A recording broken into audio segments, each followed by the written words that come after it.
Good evening, friends. In our last lecture, we started discussing about perquisites. Section 17, class 2 defines the term perquisite. There, subclass 1 talks about rent free accommodation. Employer provides rent free accommodation to the employee. Employer provides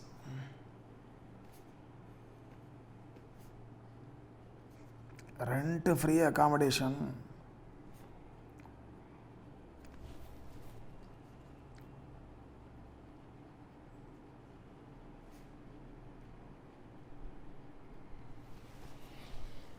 so this is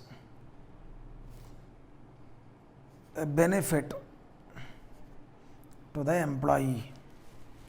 Therefore, this is a perquisite taxable in the hands of employee.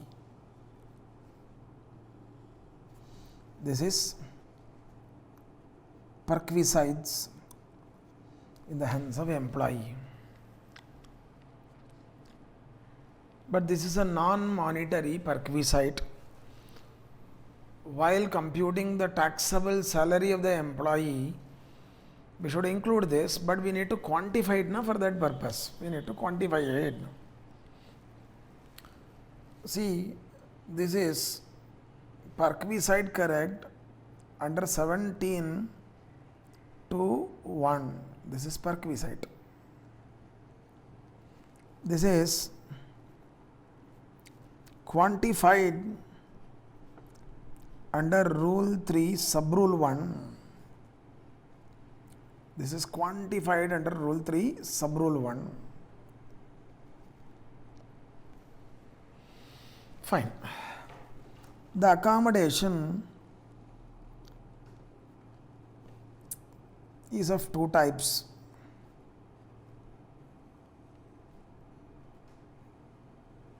Furnished accommodation, unfurnished accommodation.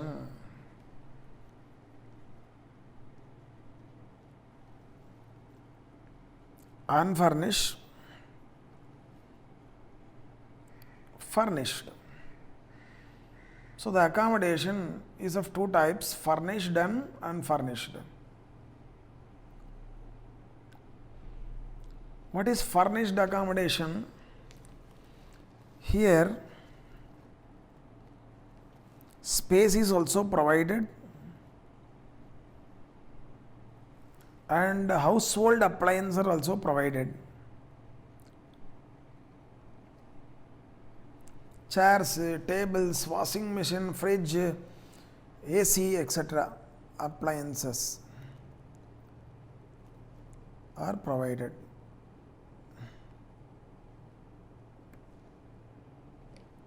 In these rules, these are all called furniture. These are called furniture. Furniture means here household appliances, that's all.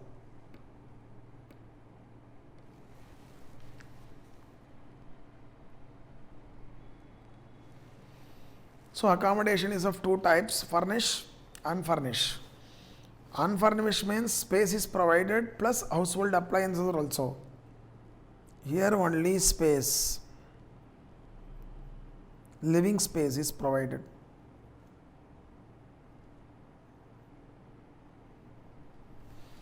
So, we need to determine the taxable value of perquisite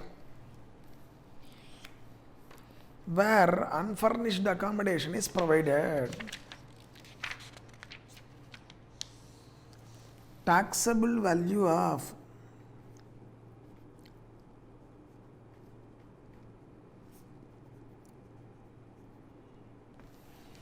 taxable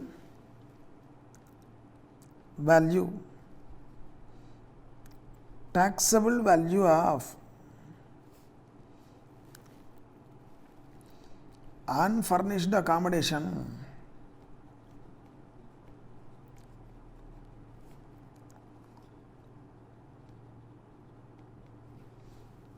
unfurnished accommodation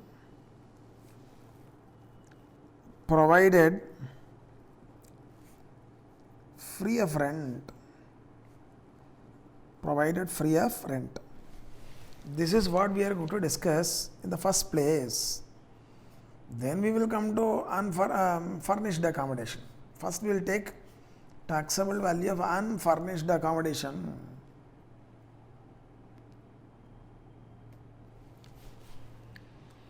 Here there are two situations.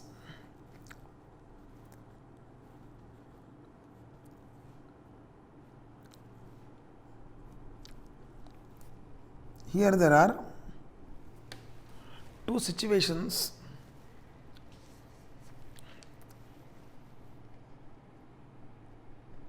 Employee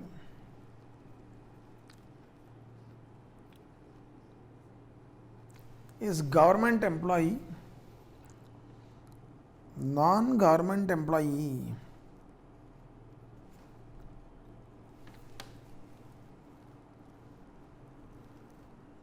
Government employee,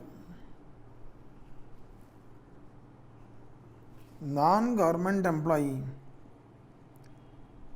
Like this we are dividing employees into two. First, we will discuss perquisites in respect of government employees.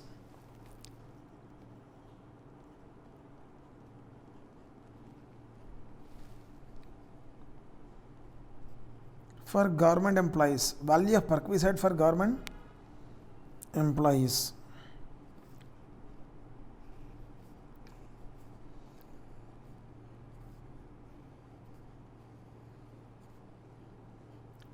It is the service fee, license fee fixed under the service rules. License fee for the accommodation, license fee for the accommodation fixed under the service rules. They will give the question only. License fee for the accommodation fixed under the service rules. So, what is the value of perquisite? Value of perquisite for government employees, it is nothing but license fee for the accommodation fixed under the service rules. They will give in the question. This is for whom? Government employees. Number 2, value of perquisite in respect of value of perquisite for non-government employees.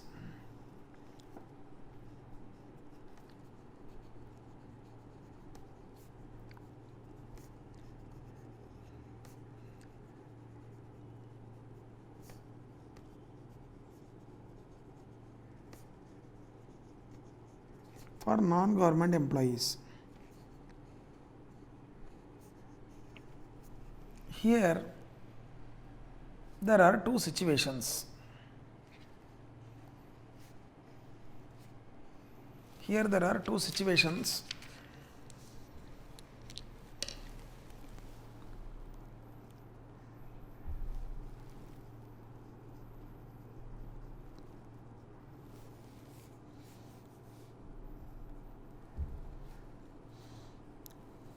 Situation 2A,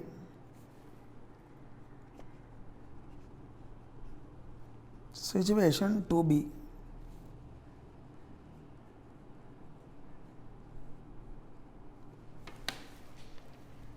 Situation 2A,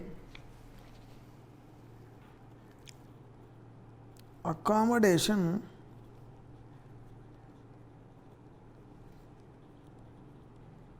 owned by employer. The accommodation provided to the employee is owned by the employer. Accommodation that is provided to the employee is owned by the employer. Accommodation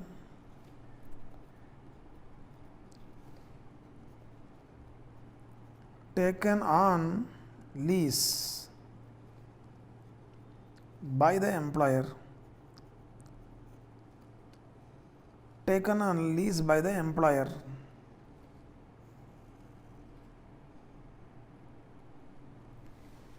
Like this, there are two situations. Where the accommodation is taken on lease by the employer, space is not there, connector B.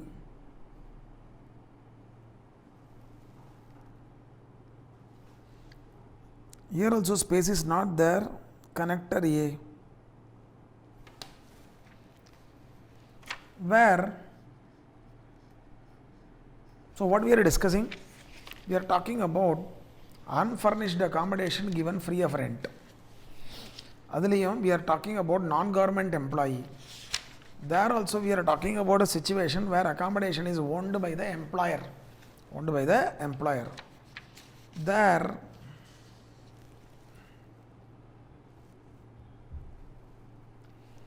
are multiple situations. There are multiple situations, three situations.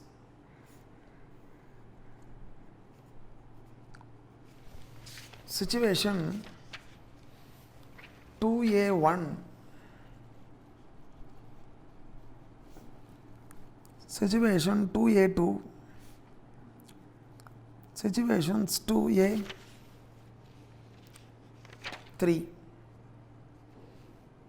There are three situations further.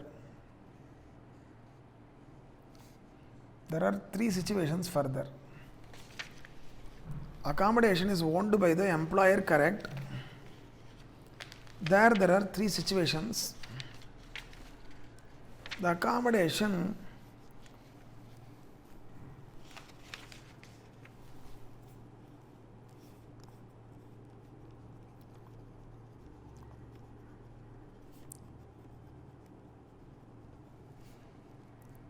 is located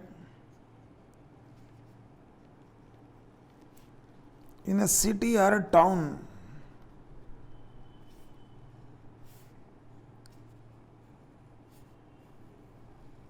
the accommodation is located in a city or a town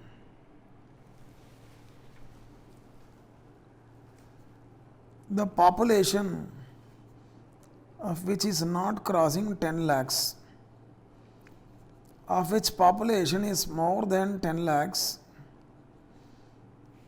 but the population is not more than 25 lakhs, of which the population is more than 25 lakhs. Like this, there are three more situations.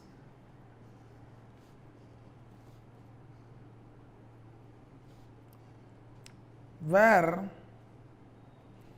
the population is not more than 10 lakhs,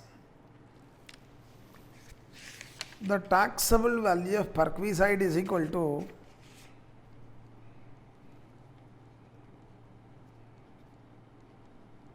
of perquisite is equal to 7.5% of salary. 7.5% of salary for the period of occupation. For the period of occupation, 7.5% of the salary for the period of occupation. This is the taxable value of the perquisite. Here the taxable value is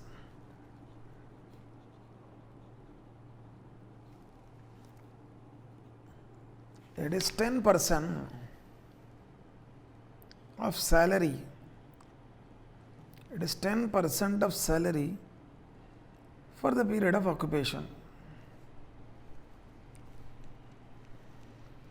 where the population is more than 25 lakhs, the taxable value is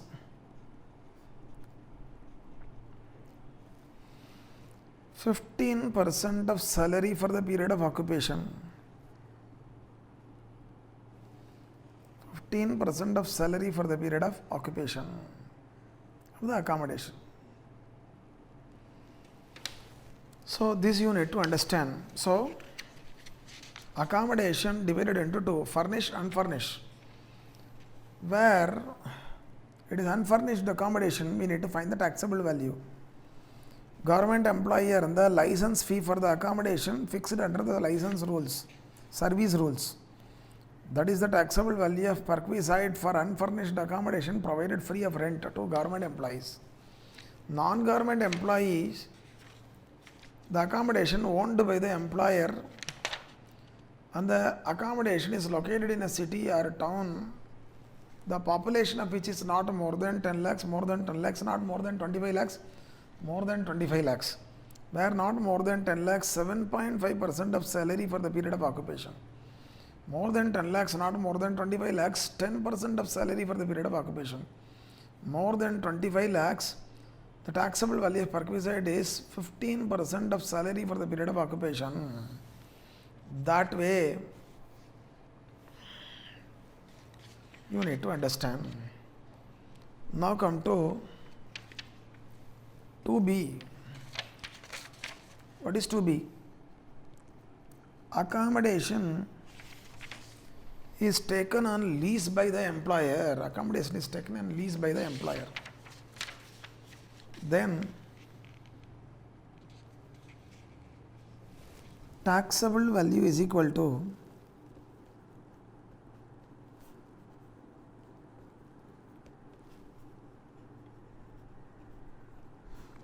lower of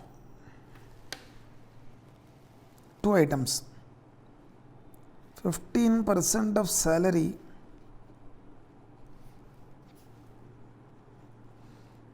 for the period of occupation.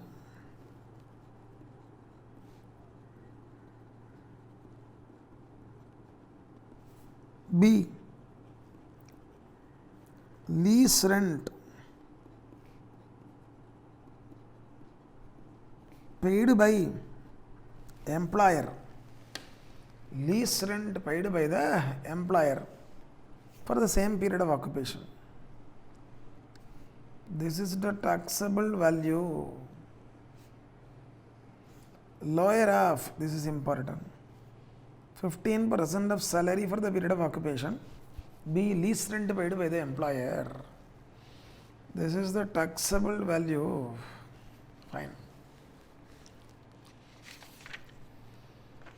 So thus we have ascertained the taxable value of perquisite being unfurnished accommodation provided free of rent. Fine. For this purpose, we need to know what is salary.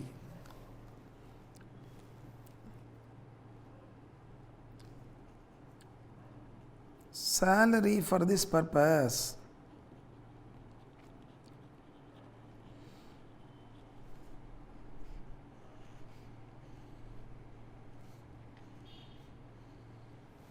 Salary for this purpose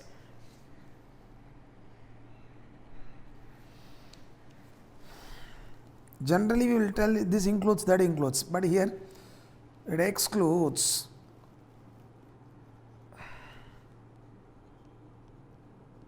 Note 1. Salary for this purpose excludes the following.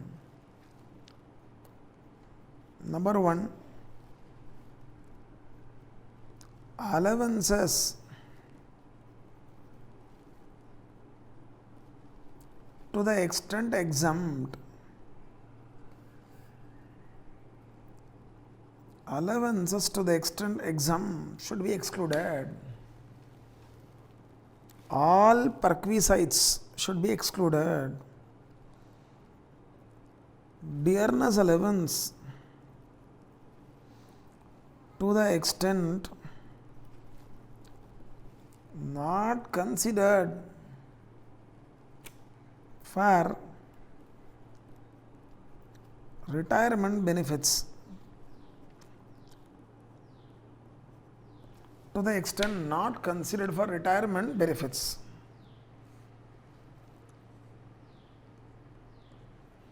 Next is employer's contribution, CN contribution to Provident Fund and interest credited therein,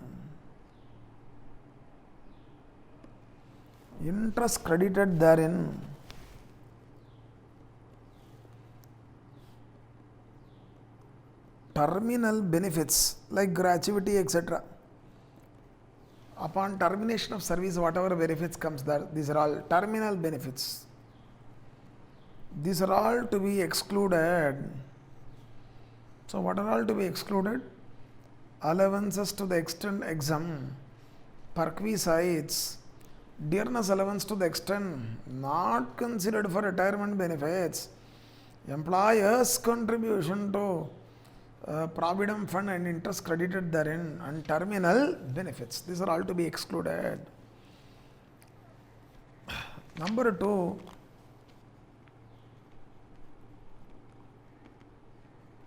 for this purpose, generally for computing income under the head salary, due or receipt, whichever is earlier, but for this purpose, salary is computed on due basis.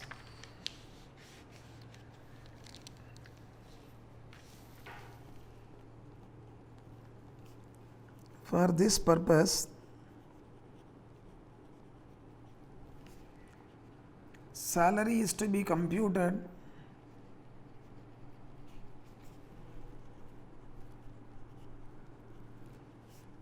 on due basis.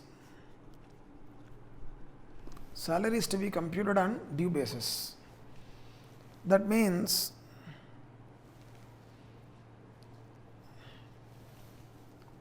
salary pertaining to next previous year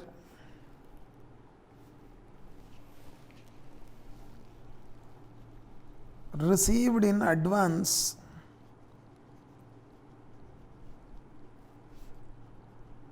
in the relevant previous year shall be ignored. Salary pertaining to next previous year received in advance in the relevant previous year shall be ignored. Advance salary should be ignored.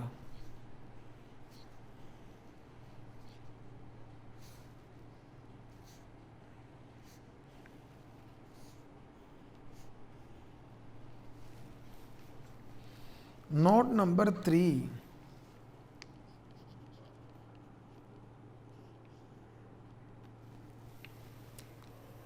Salary from all employees shall be aggregated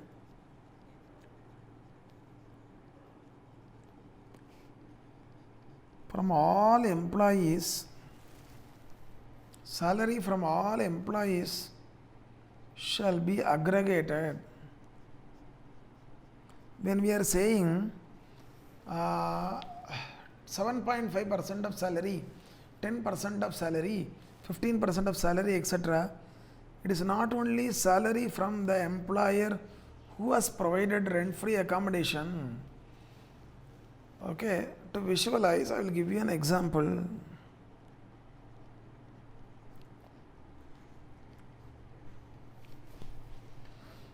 X is employee of X Limited as well as Y Limited. There are 2 employers for him.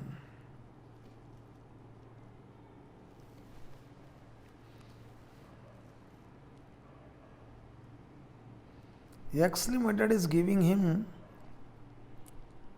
rent-free accommodation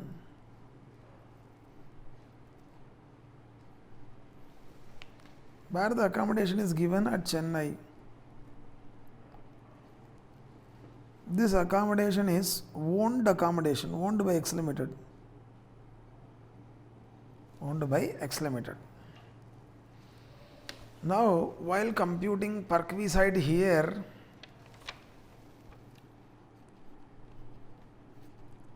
taxable value of rent-free accommodation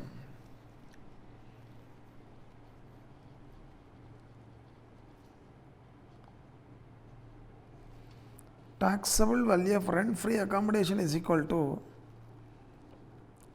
this is an accommodation owned by employer, na? So it is 15% of salary. It is what? 15% of salary. Not just 15% of salary from X Limited, but also Y Limited. The taxable value of rent-free accommodation is 15% of salary from X Limited as well as Y Limited. Though accommodation is provided only by X Limited, not by Y Limited, still we should aggregate salary from all employers. That way you should do. So this is how, okay, the first segment you need to understand. So what we have discussed till now is taxable value of unfurnished accommodation provided free of rent. Provided what? Free of rent.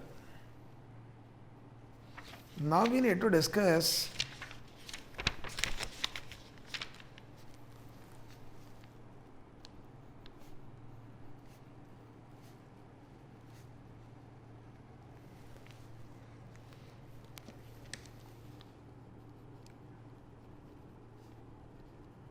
taxable value of rent-free furnished accommodation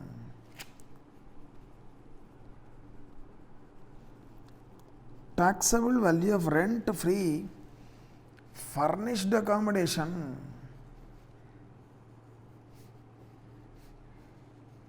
rent-free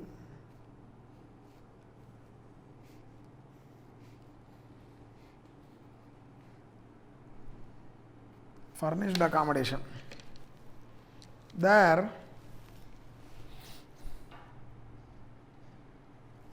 first step, ascertain taxable value of rent-free unfurnished accommodation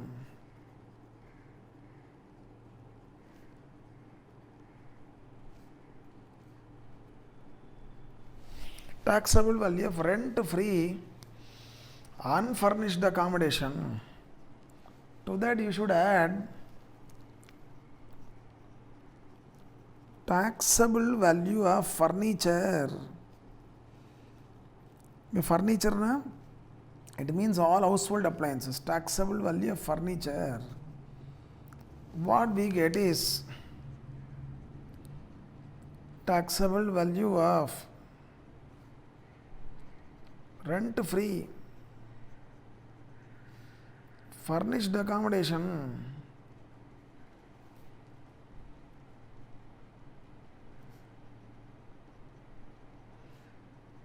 taxable value of rent-free furnished accommodation, which is 1 plus 2. Now we need to know how to compute the value of furniture. Value of furniture. So let us discuss value of furniture now.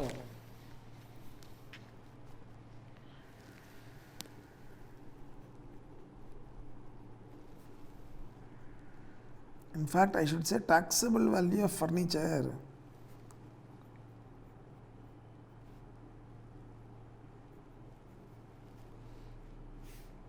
Here there are two situations.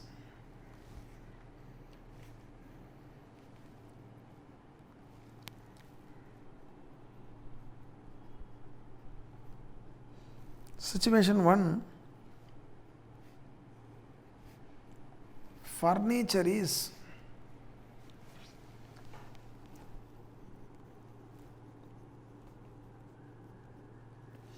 owned by employer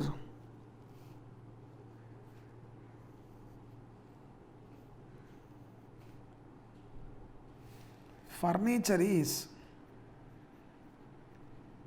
hired by employer, owned by employer, hired by employer, where the furniture is owned by employer,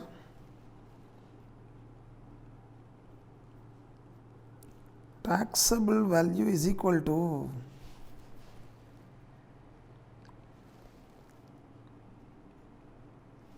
10%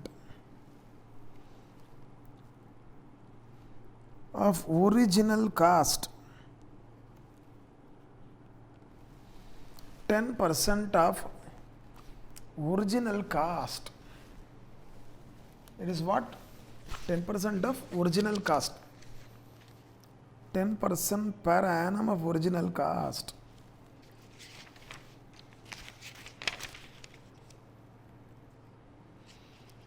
Here the taxable value when it is hired by employer is the higher charges paid by the employer. Taxable value is equal to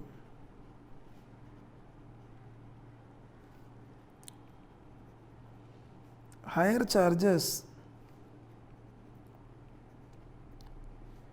paid by employer, that is the taxable value.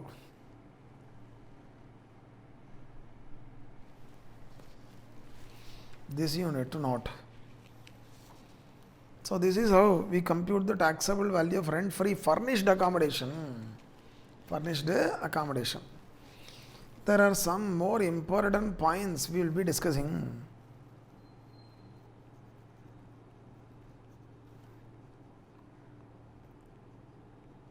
Points requiring attention.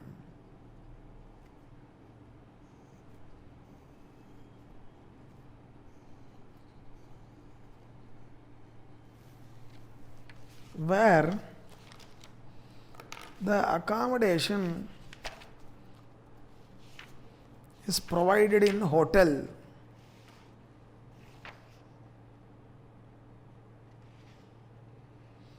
where the accommodation is provided to the employee in hotel, point 1.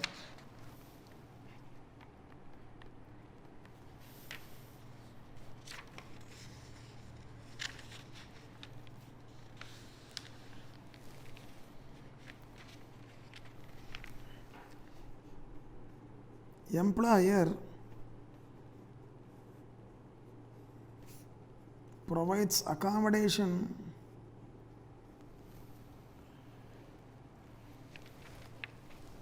in hotel.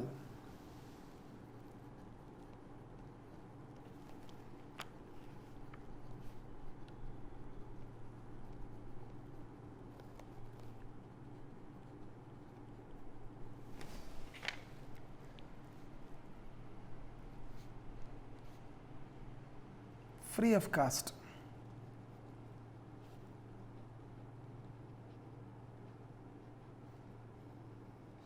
Then this is a benefit to the employee. This is perks.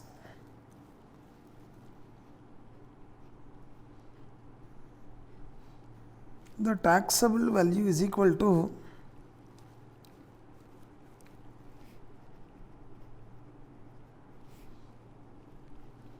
24% of salary. It is lower of 24% of salary for the period of occupation for the period of occupation. It is 24% of salary for the period of occupation. B. Expenses incurred by the employer.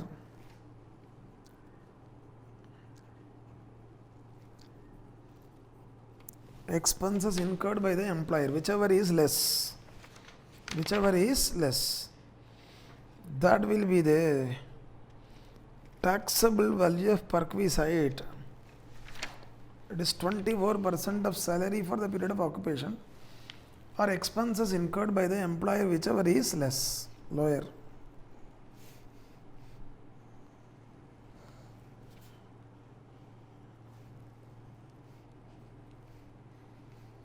Point number 2.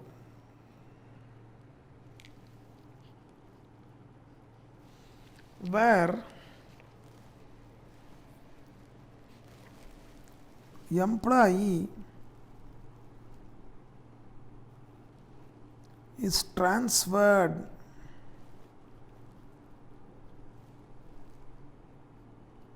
from one place to another.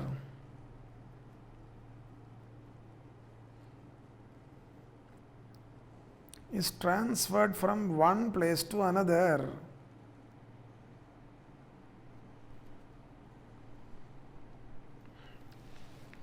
And employer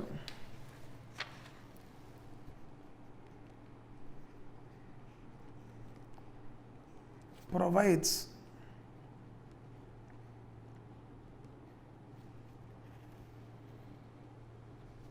hotel accommodation,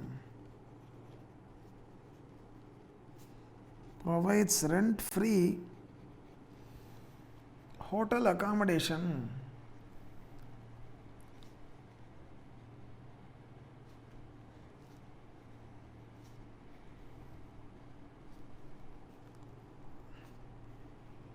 for a period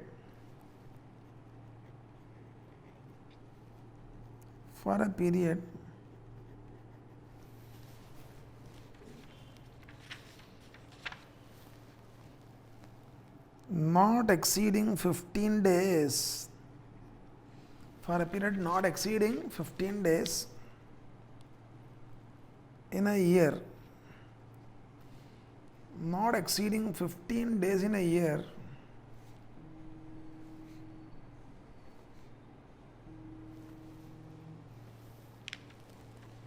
for a period of 15 days, for a period of not more than 15 days in a year,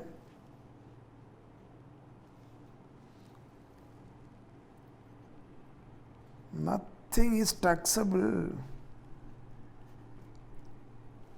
Nothing is taxable as perquisites. Hotel accommodation is for a period not exceeding 15 days in a year. Nothing is taxable as perks. This you need to note. Point number 3.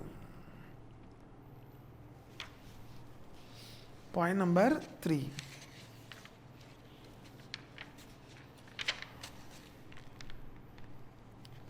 Here, employee is transferred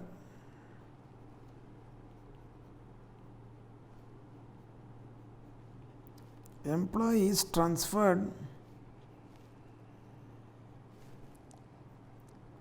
place 1 to place 2.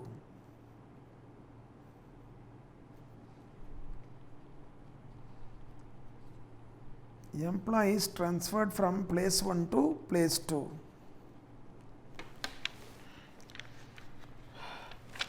The employer has provided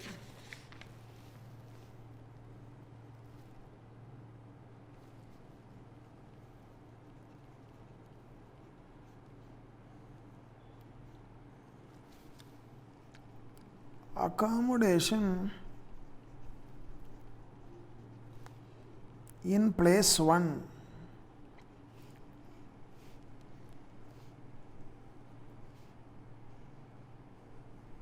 and the employer has also provided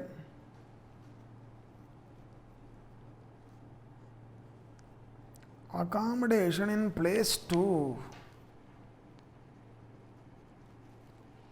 has provided accommodation in place 2 also.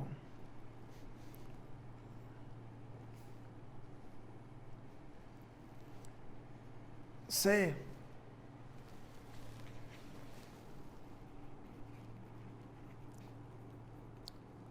occupied by family, occupied by employee. See, employee is shifted from one place to another, transferred. Accommodation is already provided in place 1. Now it is provided in place 2. Family cannot join him immediately. The children are studying in school. So they are retaining this accommodation, and here also one accommodation is provided whereby he is staying. Then this is the date of transfer.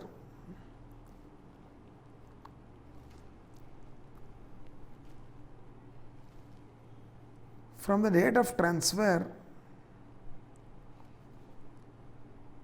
we take a period of 90 days. 90 days from the date of transfer you take.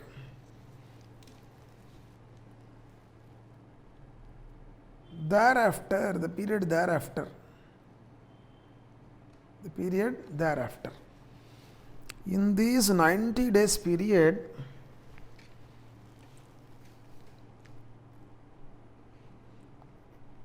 value of any one accommodation of his choice will be taxed. What will be taxed is only value of any one accommodation of his choice. Value of any one accommodation of his choice will be taxed. But this is only for 90 days from the date of transfer. Beyond 90 days,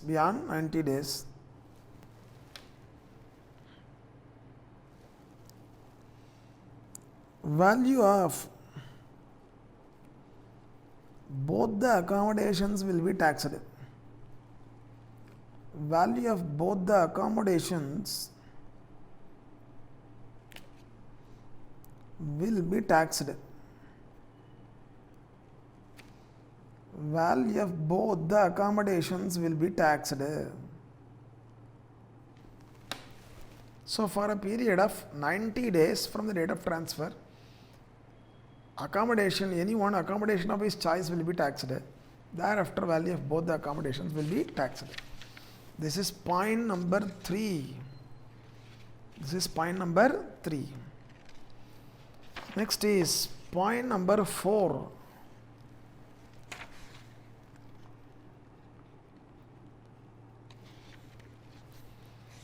Here,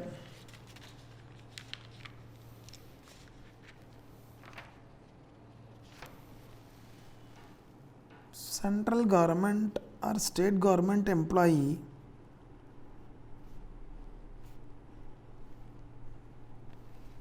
is made to work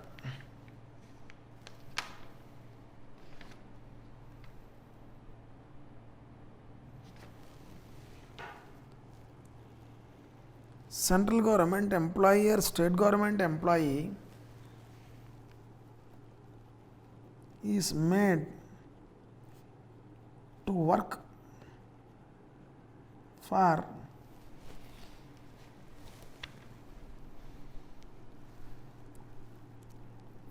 an institution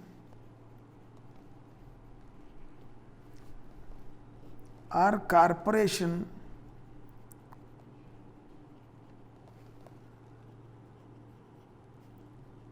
under the control of government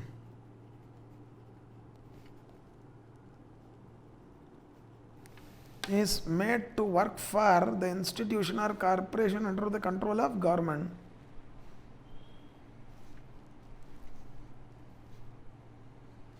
On a deputation,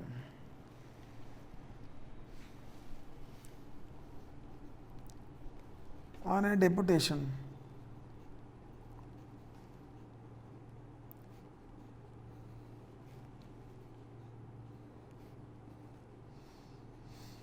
this employee is given rent-free accommodation, is given rent-free accommodation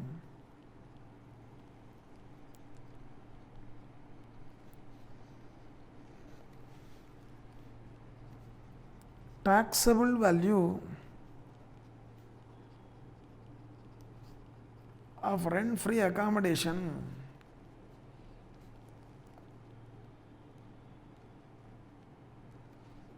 taxable value of rent-free accommodation shall be computed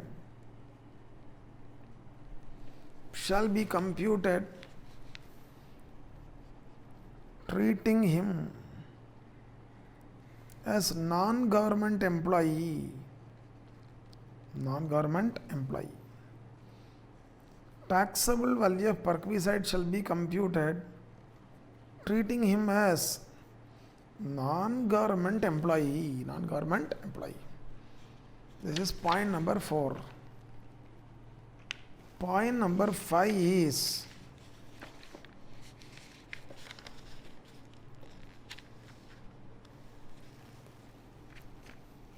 rent-free accommodation. Rent-free accommodation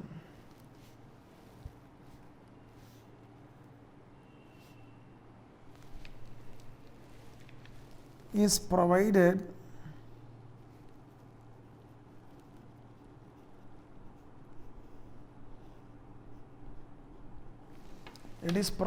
to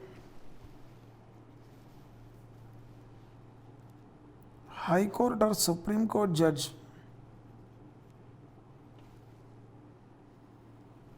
union minister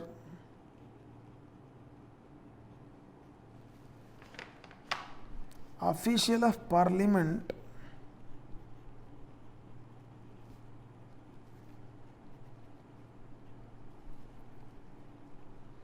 leader of opposition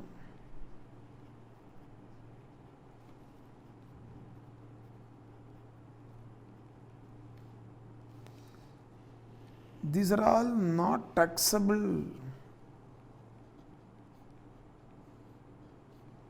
These are all not taxable.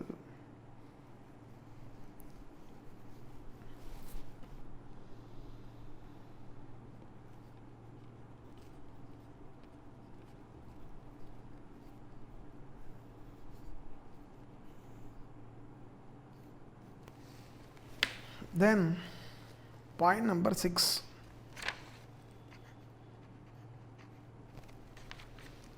See,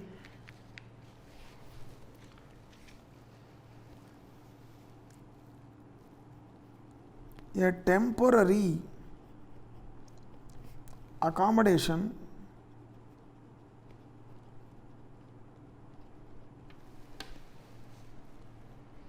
the plinth area, that is the floor area, the plinth area of which doesn't cross 800 square feet and it is in remote area,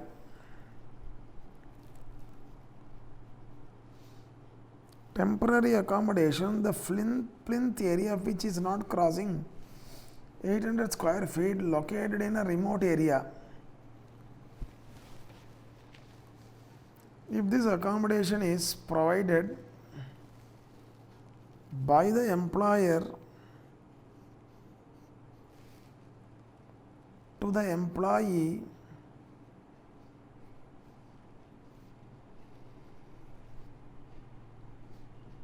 posted at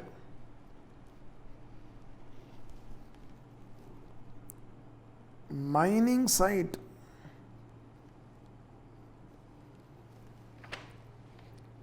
or power generation site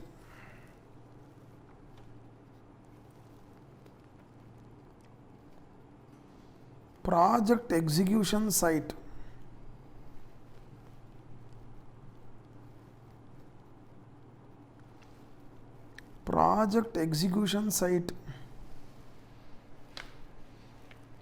onshore or offshore oil exploration site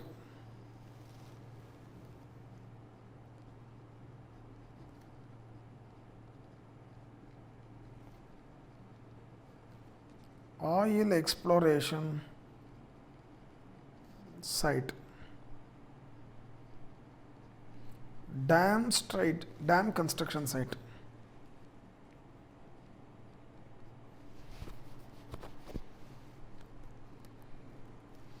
These are all not taxable. These are all not for the personal advantage of the employee here. They are made to work there, so it becomes the duty of the employer to provide accommodation. These are all not taxable.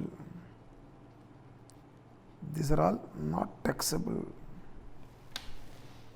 With this, we are through with rule 3, sub rule 1. Rule 3, sub rule 1.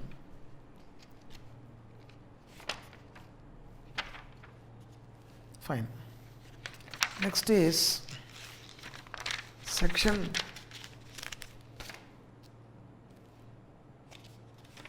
17,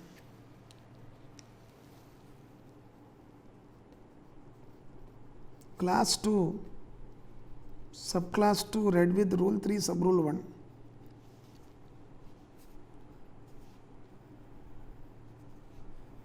What is this? Employer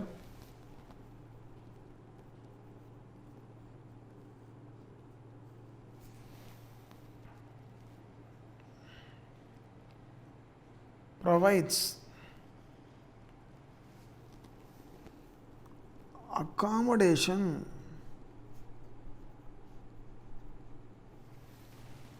to the employee at concessional rent, not free, at concessional rent. At concessional rent. It is a perquisite to the employee.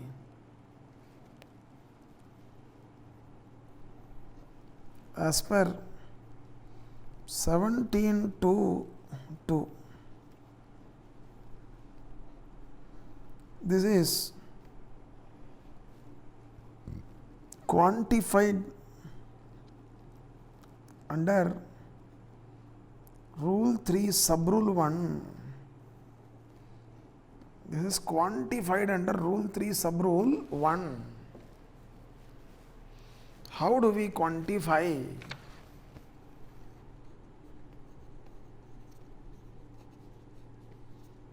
Taxable value of concessional accommodation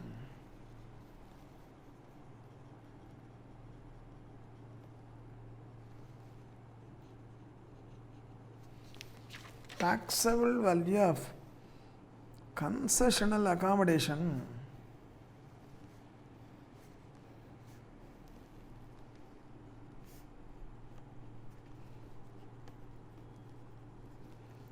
take or compute taxable value of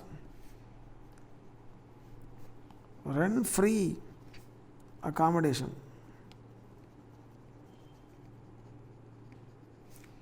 taxable value of rent free accommodation minus amount recovered from the employee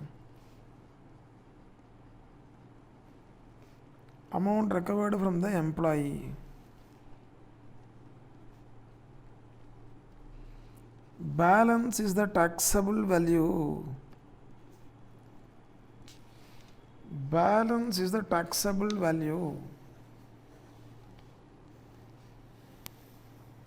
Balance is the taxable value.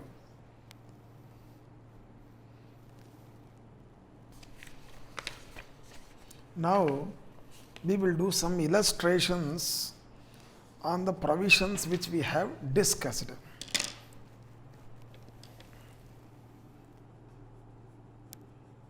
Illustration 1.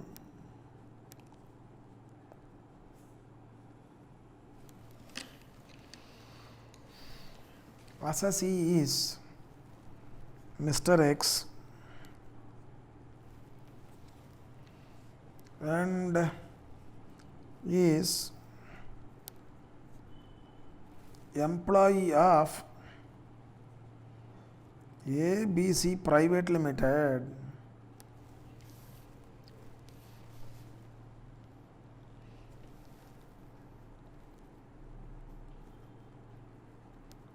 Place of posting Ajmer, the population of which is assumed to be 18 lakhs.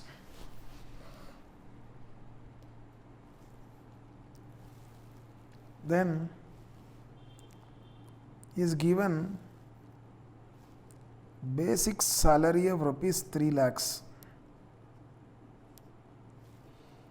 and is given dearness allowance of rupees 10,000, which is considered for retirement benefits. Considered for retirement benefits and is given a commission. Is given a commission of rupees 5,000. Is given a commission of rupees 5,000. These are all the details we are having. In addition, is given a rent-free accommodation.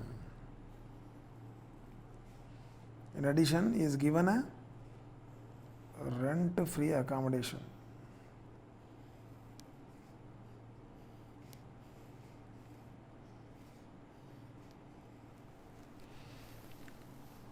He is provided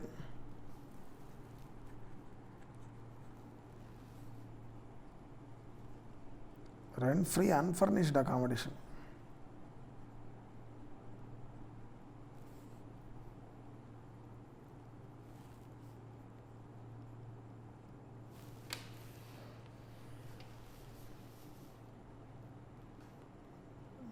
Owned by ABC Private Limited. This is owned accommodation. Is provided rent-free unfurnished accommodation. Fair rent of accommodation is 50,000 per annum.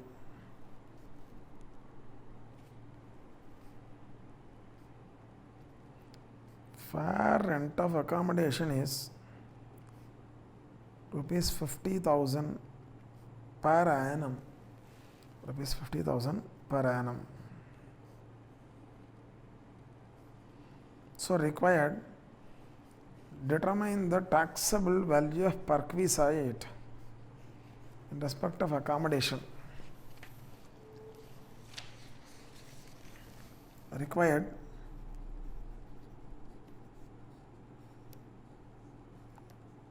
quantify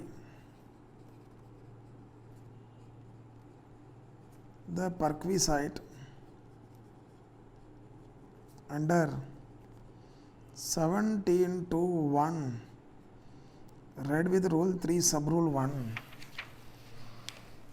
Quantify the perquisite under 17 to 1 read with rule 3 sub rule 1. We should quantify the perquisite.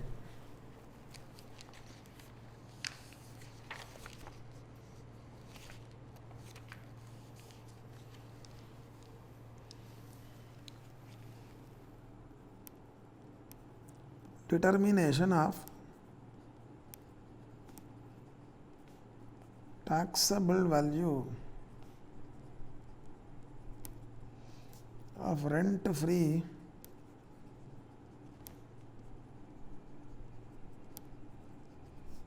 unfurnished accommodation. So we need to ascertain the taxable value of rent free unfurnished accommodation. First point, non-government employee. Number 2, accommodation is owned by employer. Number 3, the population of the place where the house is located is more than 10 lakhs, not more than 25 lakhs. Taxable value is equal to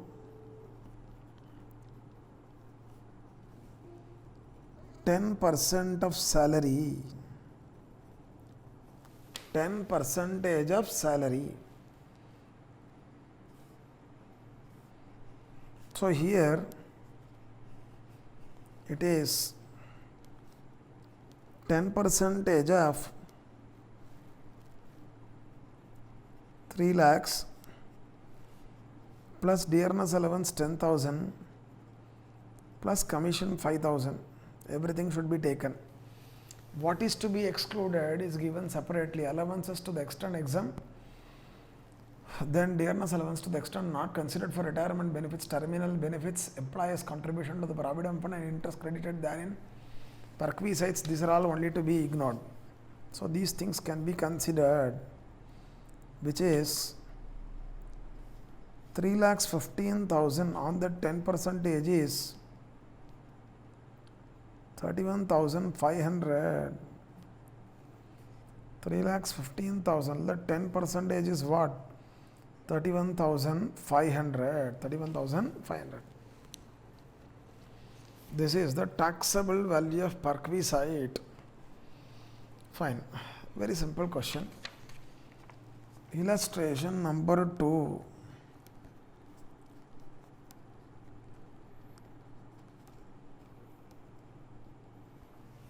Illustration number 2.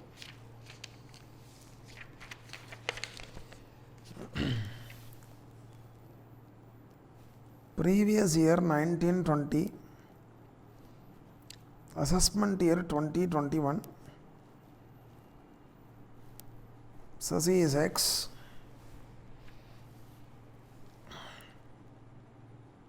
employee of X Limited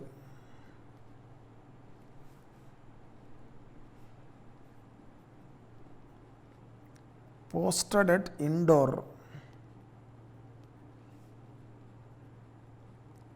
Population is 24 lakhs, assume.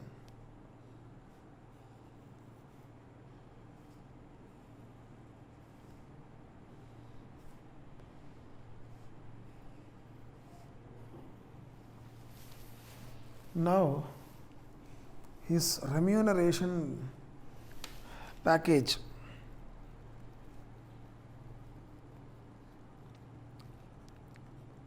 The elements in remuneration package we are giving. Number 1,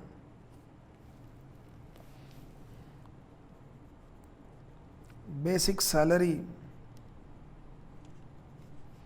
90,000 per month is given dearness allowance, which is 20% of salary, basic salary, considered for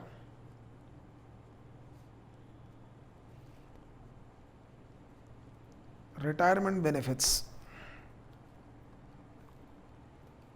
Considered for retirement benefits. Number 3 is getting bonus, which is 30% of basic salary. Which is 30% of basic salary. Then is given commission, which is 800 per month which is what, 800 per month. Then he is getting transport allowance. He is getting transport allowance, which is 2100 per month.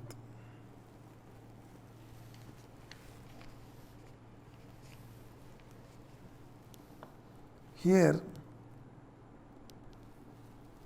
amount spent out of it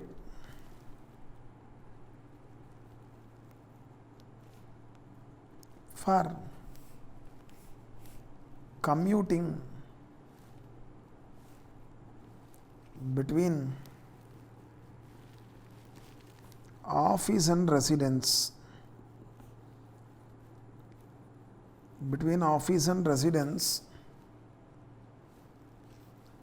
is 170 per month. Next is given tribal area allowance. Perhaps he would have been temporarily posted somewhere else in some tribal area, I think. 8,400. Then he is given rent-free unfurnished accommodation. He is given a rent-free unfurnished accommodation. Okay, then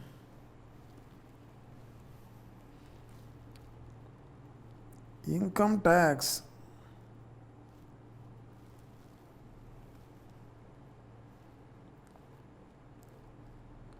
paid by X Limited on behalf of X, rupees 6,000.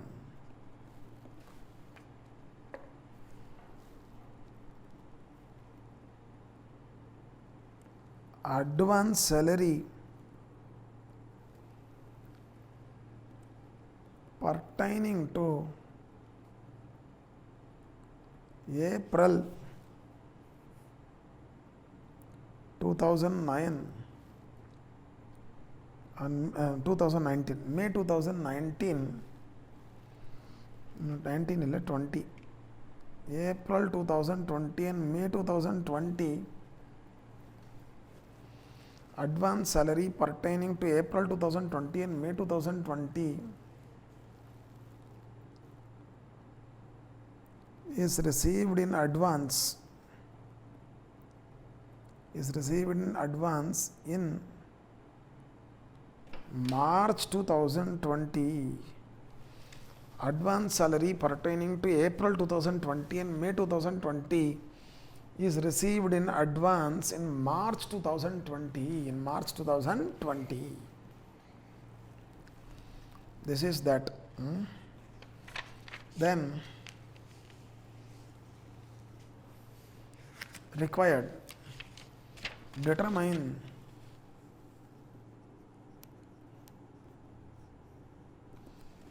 the taxable value of perquisite under 17(2)(1), read with rule 3 sub rule 1.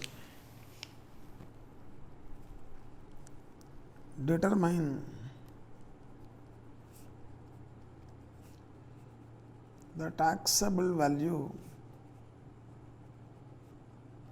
of perquisite under 17(2)(1), read with rule 3 sub rule 1. There is one more point I need to add. This accommodation,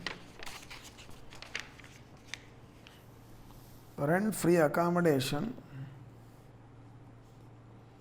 taken on lease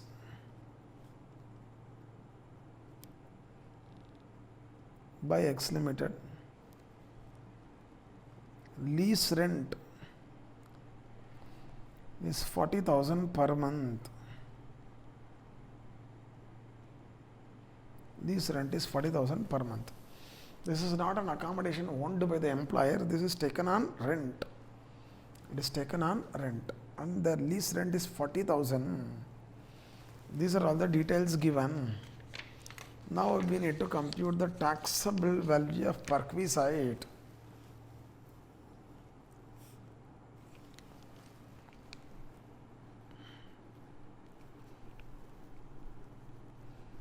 Computation of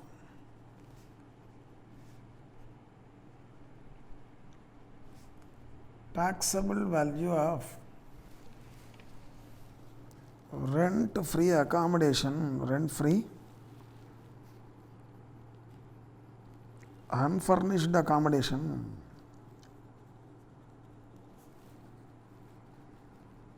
taxable value of rent-free unfurnished accommodation.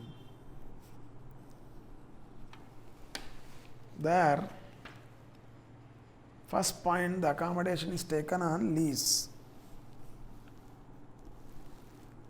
So, 15% of salary. Number 2, lease rent paid by employer X Limited.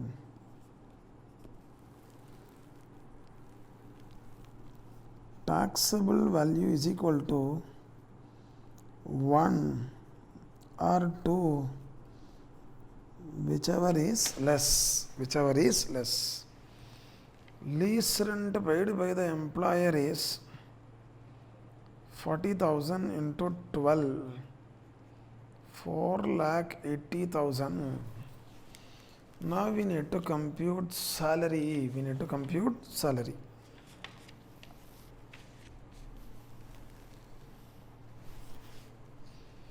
Salary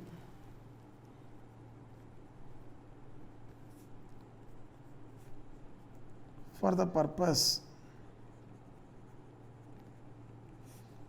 of Rule 3, Sub-Rule 1.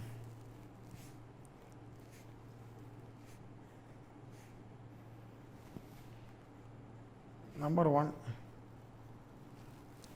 basic salary 90,000 into 12.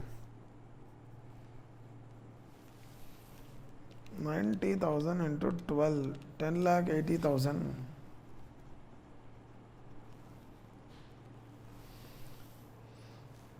$10,80,000 basic salary. Then dearness allowance fully considered. That is 20% of basic salary. 10,80,000 into 20%, 2,16,000. Then bonus, that is also fully considered, which is 30%. 10,80,000 into 30%, 3,24,000.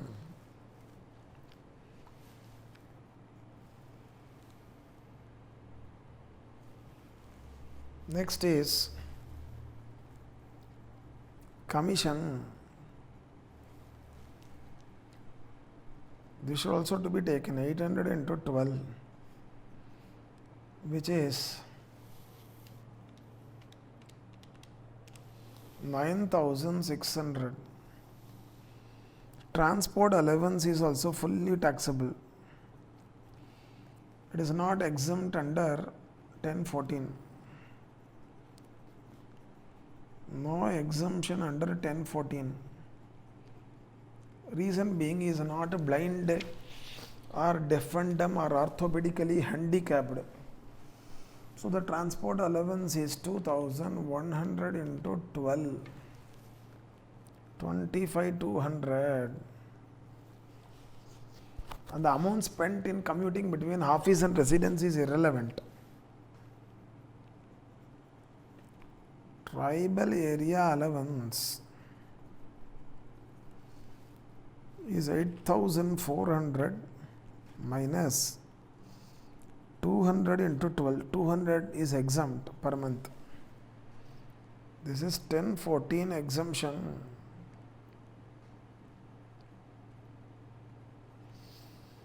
Which is 6,000. Which is what? 6,000. Number 7. Income tax of X paid by X Limited is a perks. It should be ignored. It is a perquisite. Advance salary should also be ignored. Salary is computed on due basis. Salary for this purpose is computed on due basis. It is computed on due basis. Now, we have considered all facts, nothing is left. So, salary for this purpose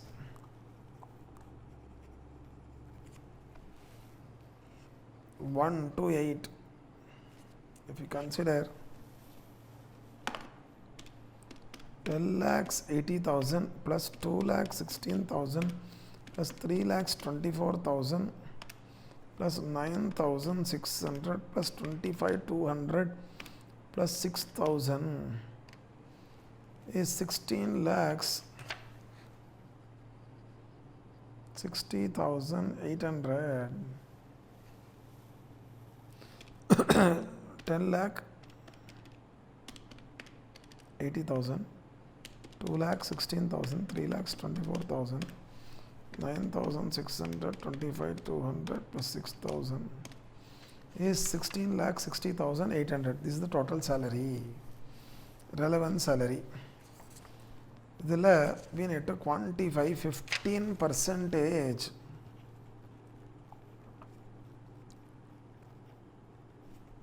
15% of this salary is 249120.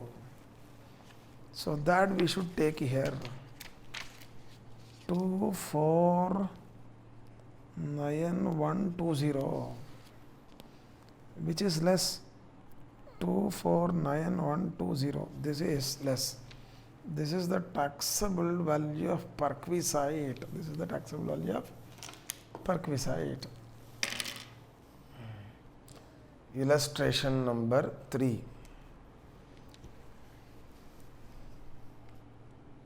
Assessee is Mr. X.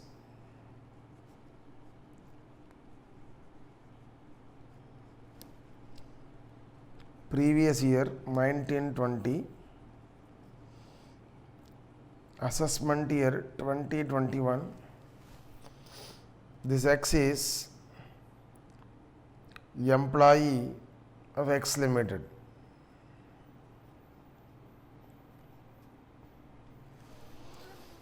And his emoluments are as follows. Emoluments means remuneration.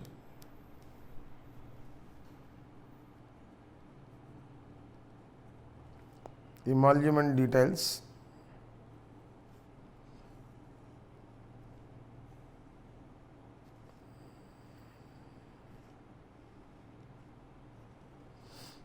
Number 1,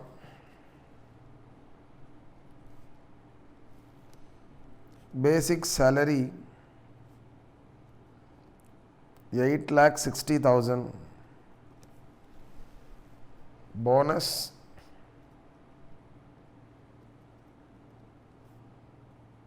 6,000, project allowance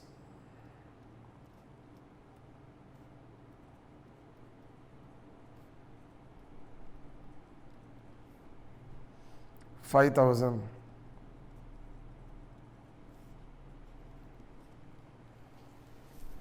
Commission on purchases made by him.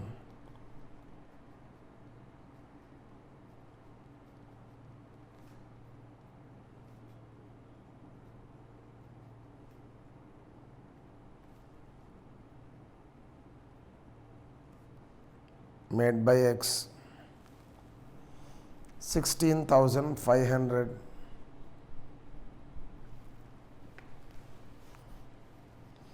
Dearness allowance 3,000.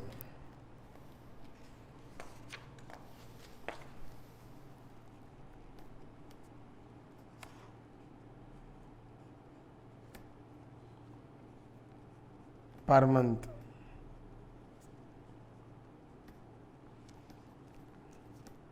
Not considered for retirement benefits.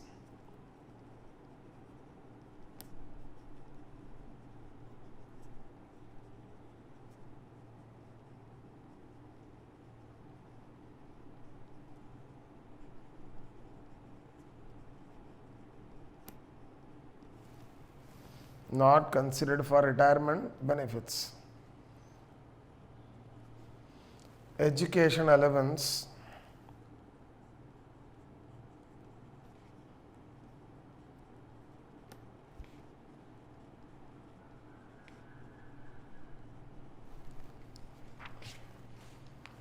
5,000 including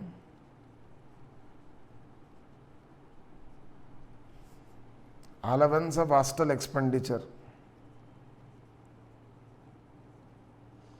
including allowance of hostel expenditure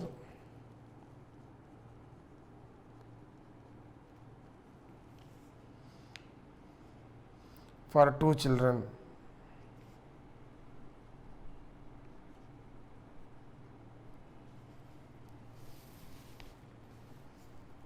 of X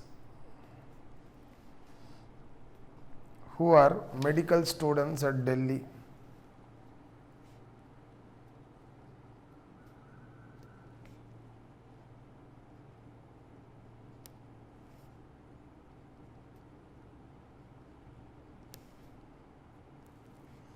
This is 12,600.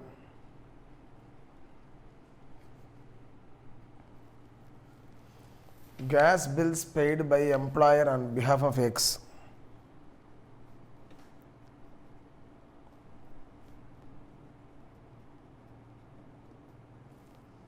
Paid by the employer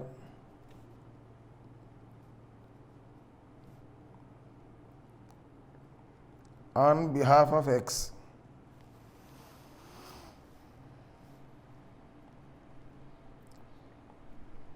$4,500.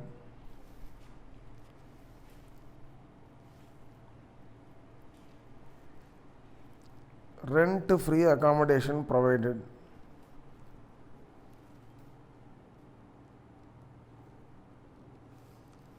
Rent-free accommodation provided.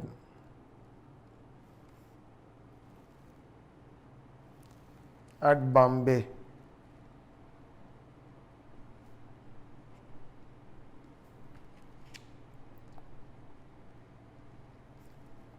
Accommodation owned by employer. Owned by Employer X Limited.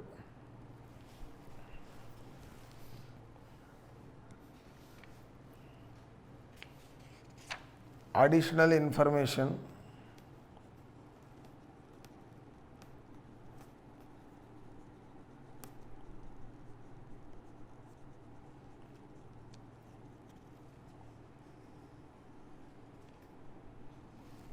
Date of allotment of accommodation.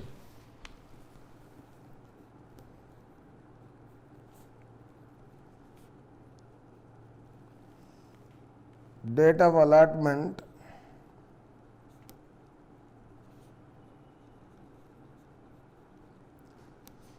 of accommodation 15 September 2019.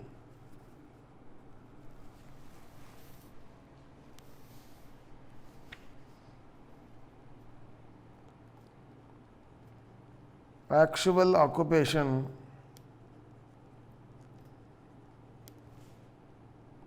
only from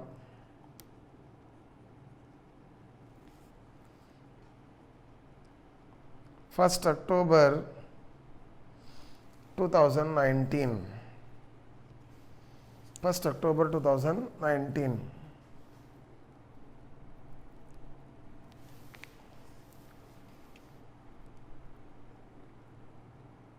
Municipal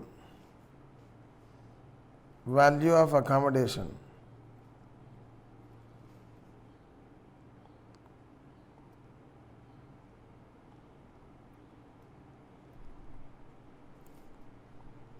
It is 34,000 per annum.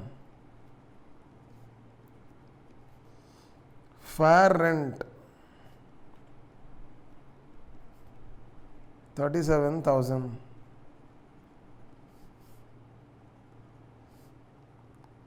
Standard rent 36,000.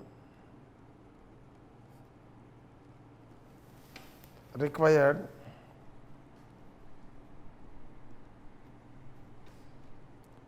determine the taxable value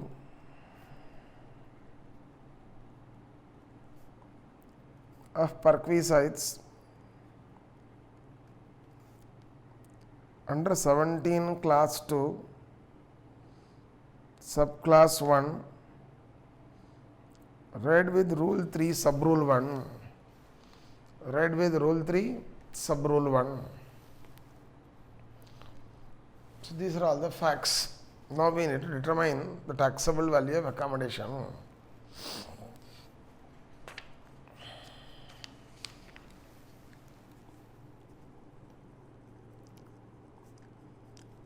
Computation of taxable value of rent-free accommodation.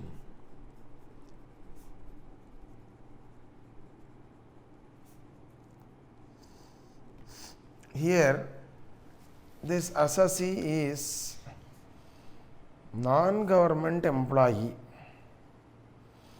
Accommodation is owned by the employer and it is in Bombay. Population is more than 25 lakhs. This is nothing but 15% of salary for the period of occupation. For the period of occupation. It is what? 15% of salary for the period of occupation, which we need to ascertain. Salary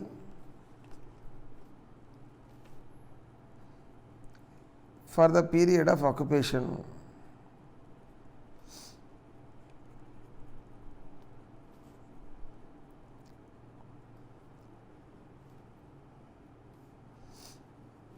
What is the period of occupation? The period of occupation is only from 1st October 2019 to 31st March 2020. 6 months.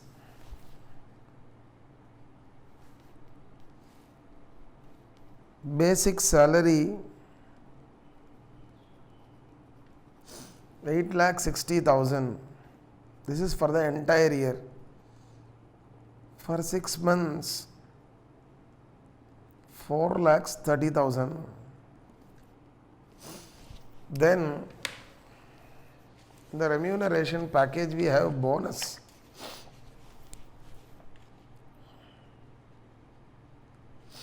Bonus is how much? 6,000. That is for the entire year. For 6 months it is only 3,000.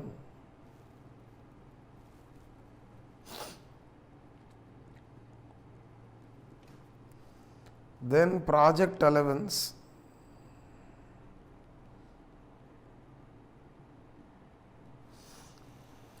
Project allowance is only 5,000. 5,000 for 1 year. For 6 months 2,500.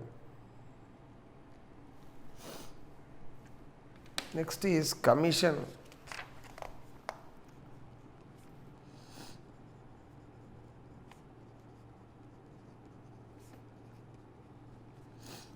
On purchases.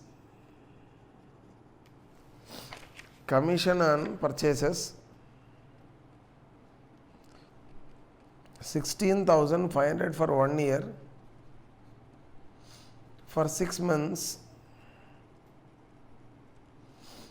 it is 8,250. Dearness allowance not considered for retirement benefits.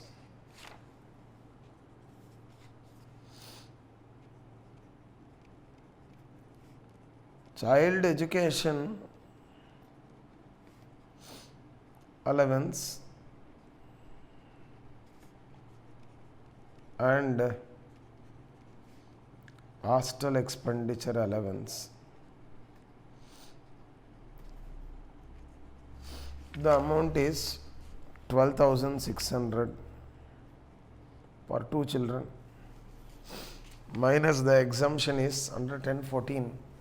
Child education allowance 100 per month per child restricted to 2 children. Hostel expenditure allowance 300 per month per child restricted to 2 children. So 100 plus 300 per month into 2 children into 12 into 12. This is the exemption.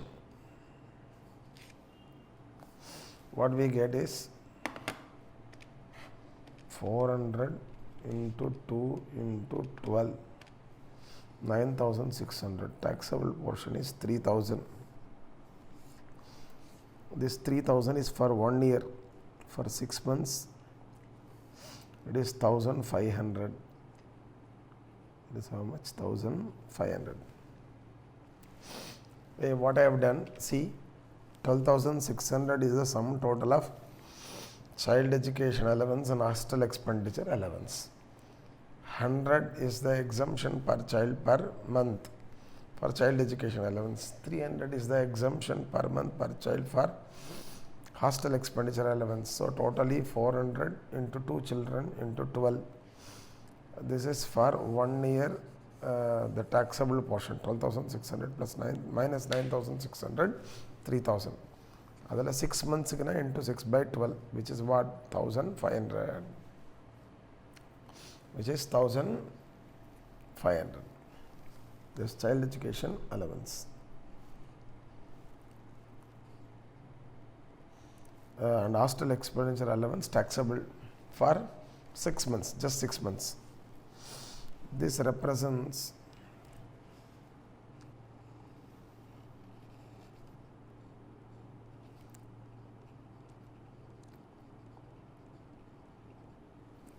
exemption under 1014.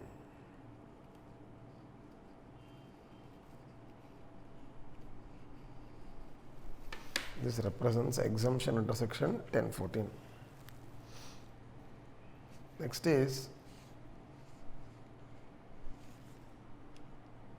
gas bills.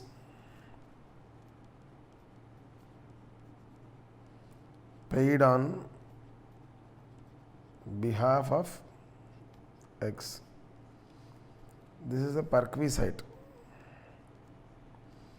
This is perks, not taxable, not considered for this purpose.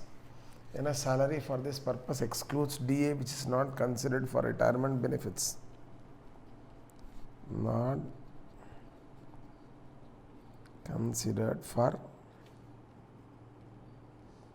retirement benefits. And gas bills, perquisites, not considered for this purpose. So these are all the details available. Now, salary for this purpose, for the purpose of Rule 3, Sub Rule 1 is 1 to 7 4 lakhs 30,000 plus 5,500 plus 8250 plus 1,500. It comes to 4 lakhs 45,250. This is salary for the purpose of rule 3 sub rule 1. 4 lakhs 45,250. So this is salary. On that salary, this is salary for what? The period of occupation. Salary for the period of occupation. So 4 lakhs 45,250 into 15 percentage. Into 15 percentage. It comes to 66788 roughly. This is the taxable value of perquisite. This is taxable value of perquisite.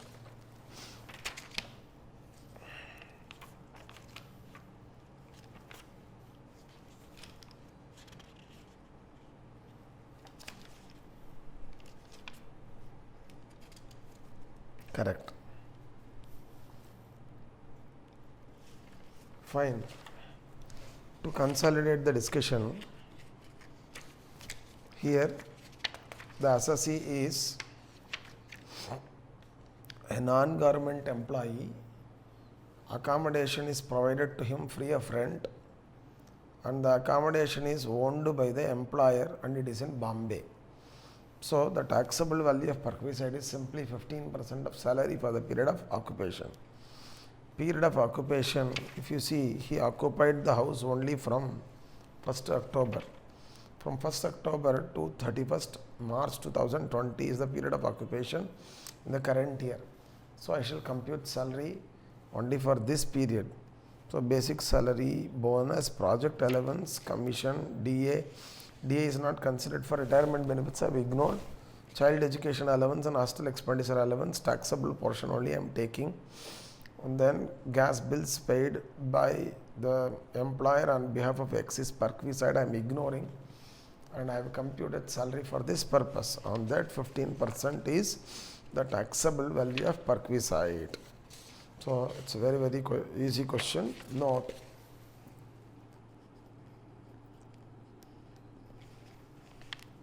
details regarding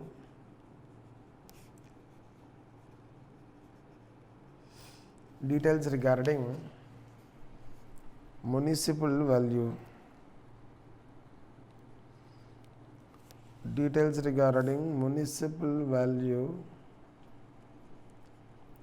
fair rent and standard rent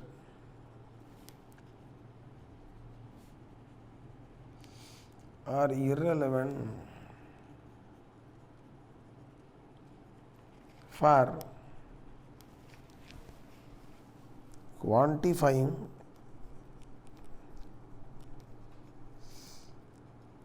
the taxable value of perquisite. For quantifying the taxable value of perquisites. Number 2,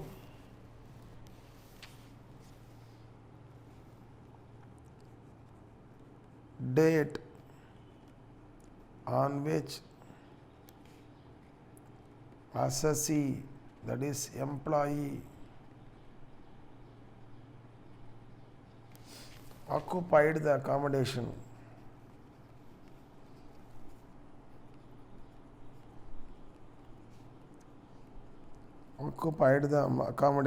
Date on which the assessee, that is employee, occupied the accommodation is only relevant, and not the date of allotment of accommodation, not the date of allotment of accommodation, not the date of allotment of accommodation. And a perquisite will be computed only right from the date of occupation, only from the date of occupation. So these are all the points you need to get from illustration number 3. Illustration number 4.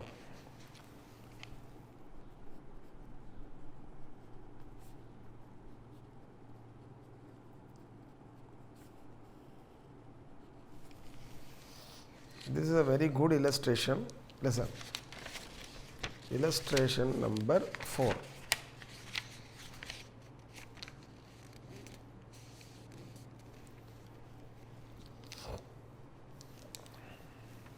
The facts are as under. Assessee is Mr. X. Previous year 1920.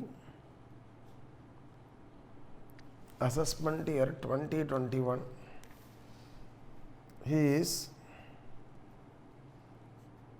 employee of A Limited. Is employee of A Limited and is posted at Delhi.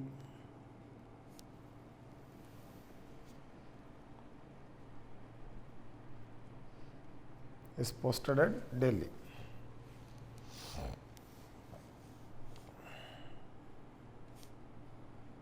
Now, is remuneration details.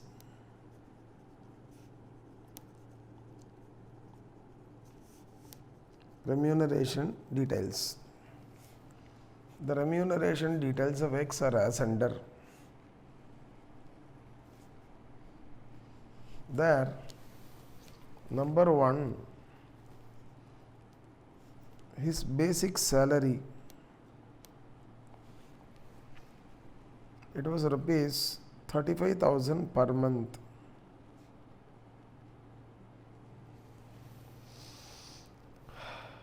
Till 30th September 2019. It became 38,000 per month from 1st October. From 1st October. Dearness allowance is 40% of basic salary. Is 40% of basic salary. Only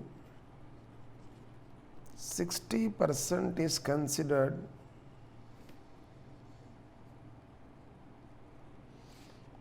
for retirement benefits. On this, only 60% is considered for retirement benefits. Information number 3 is given commission. Is given commission. The commission is 10,000 per month till 30th November 2019. And then it got increased to 14,000 from 1st December.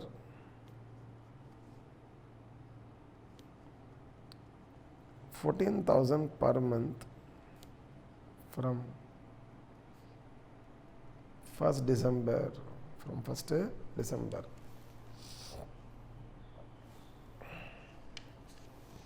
Next is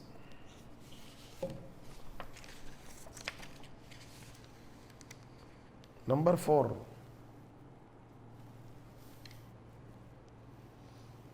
Bonus.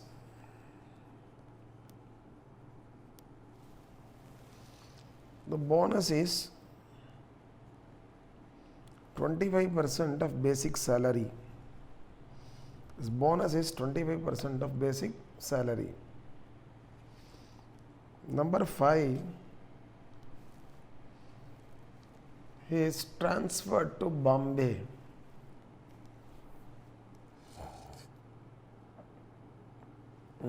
Before that, is provided a rent-free accommodation.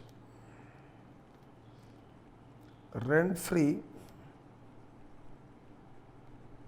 accommodation is provided at Delhi. At Delhi, which is owned by A Limited. Which is owned by A Limited.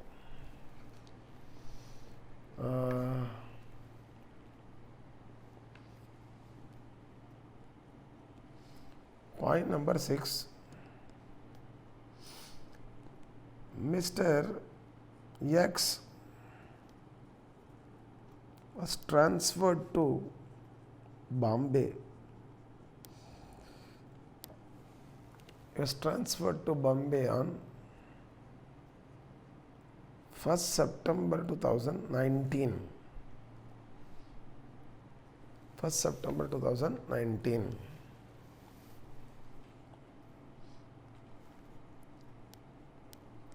Rent-free accommodation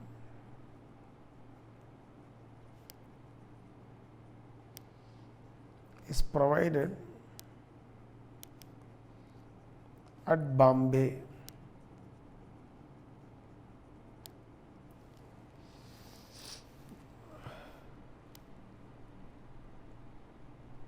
Which is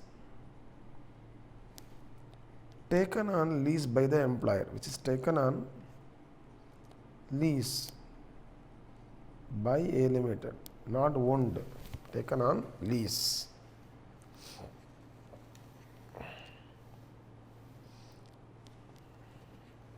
These are all the remuneration details.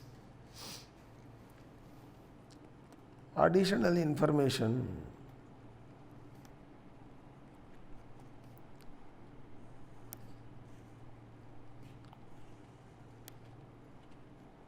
Number 1,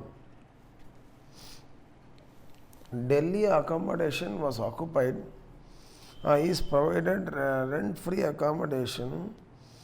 Rent-free accommodation is provided at Delhi, which is owned by A Limited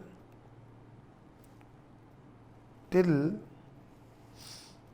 31st December 2019. Rent-free accommodation is provided at Bombay, which is taken on lease by A Limited from 1st September. From 1st September 2019. From 1st September 2019, correct. Lease rent paid for Bombay accommodation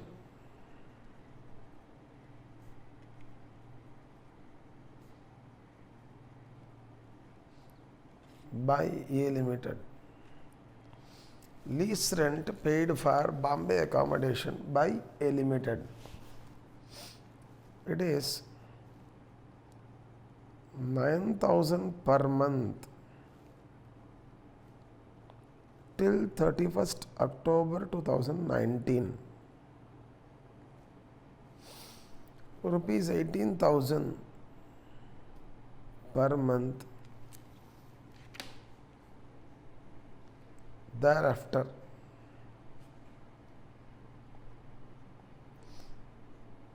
It is 18,000 per month thereafter. It is 18,000 per month thereafter. This is one additional information we are having. Only one additional information. We need not tell 1, 2, etc.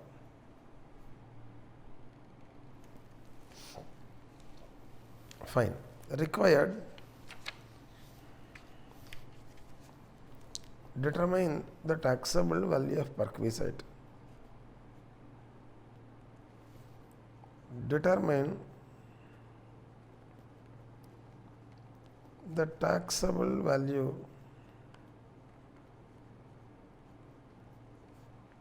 of perquisites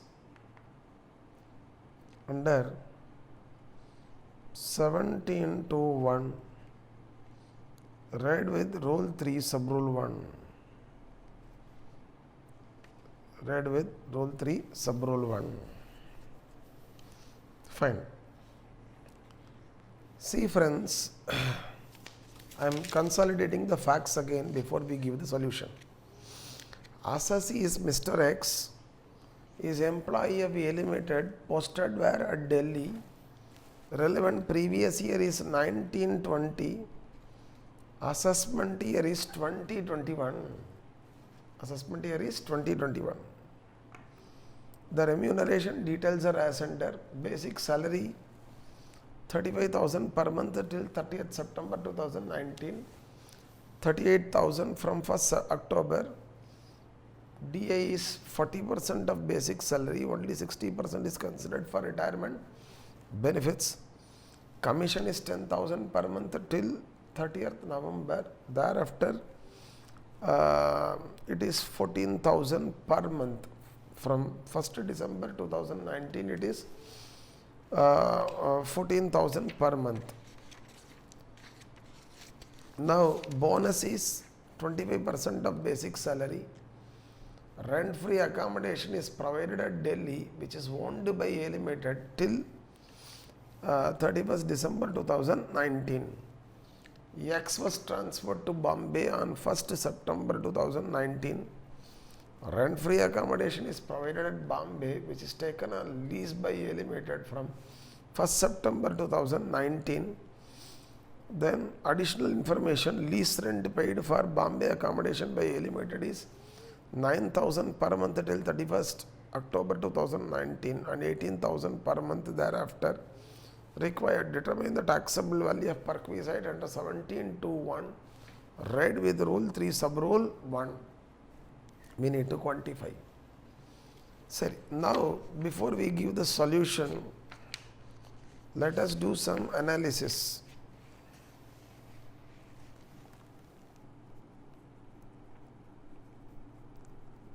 Analysis of facts.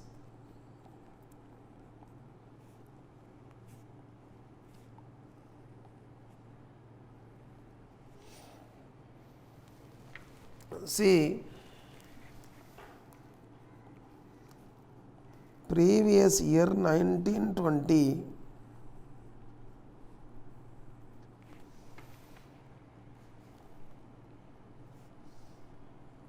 we will divide this into 3 parts. Divide that into 3 parts.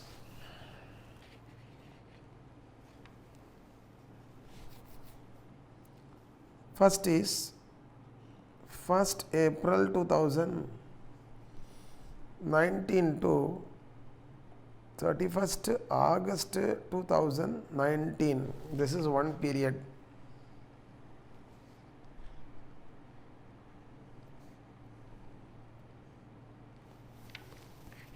First September 2019 to 31st December 2019 is another period.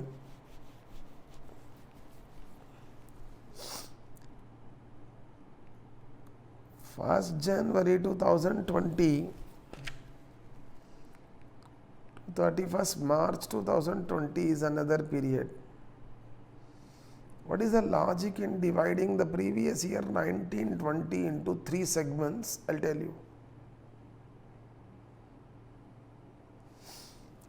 This is the period during which Mr. X is in occupation of only Delhi accommodation. X, Delhi is there? Yes. Occupied only Delhi accommodation.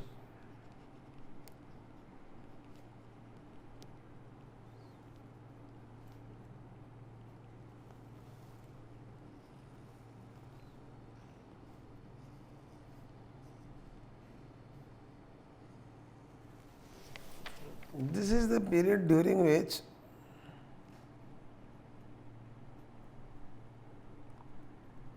X occupied Only Bombay accommodation.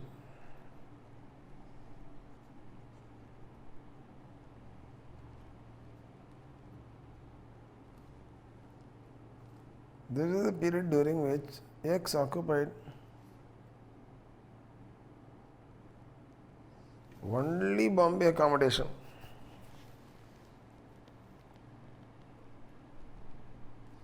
This is the period during which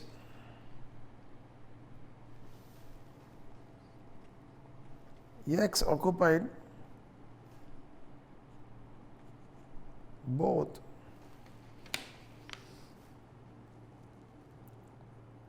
Delhi and Bombay accommodation. Delhi as well as Bombay accommodation.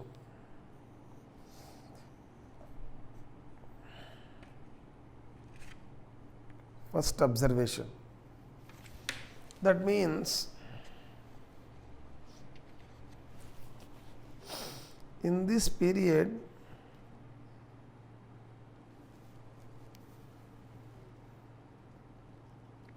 value of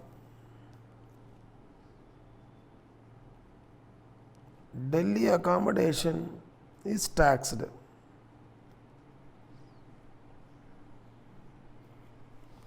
This is the period during which value of Bombay accommodation is taxed. Value of Bombay accommodation is taxed. But this is the period for which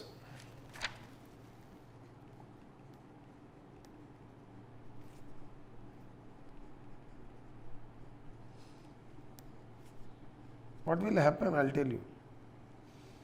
Where a person is transferred from one place to another for a period of 90 days from the date of transfer, even though he is occupying two accommodations in two different places, any one accommodation of his choice only is taxable. This is for a period of 90 days. Where a person is transferred from one place to another place and he is in occupation of accommodation in both the places for a period of 90 days from the date of transfer, we will be computing perquisite only for any one accommodation of his choice. But beyond that, we will be computing perquisite for taxable value of perquisite for both the accommodation. Date of transfer is 1st September. So 90 days na roughly 3 months from 1st September 2019, September, October, November, 30th November 2019. This is 90 days from the date of transfer.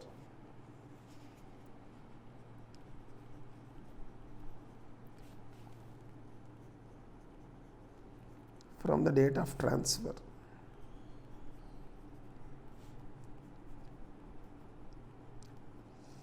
$90 days. Then this is December month, beyond 90 days.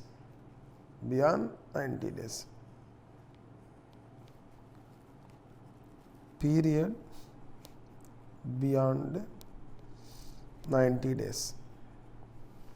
So what is this period? This is the period during which he is in occupation of both the accommodation. So here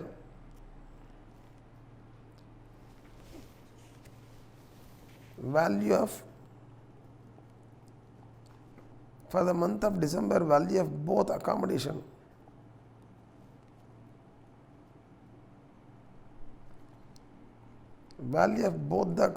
is taxed.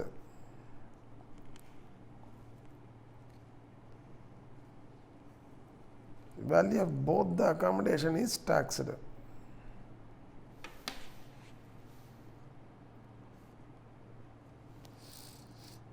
This is the period value of any one accommodation, value of any one accommodation of the choice of employee, of the choice of Mr. X is taxed. Value of any one accommodation of the choice of X is taxed. Value of any one accommodation of the choice of X is taxed. So, thus, for April to October, we tax only Delhi accommodation. From January to March, we tax only Bombay accommodation. For September to December, we divide that into two parts. First 3 months, the last month. In these 4 months, 3, 1. For 90 days from the date of transfer, value of any one accommodation of the choice of X is taxed. For December month, value of both the accommodation is taxed. This is the crux. You need to get this first. Fine. Next is accommodation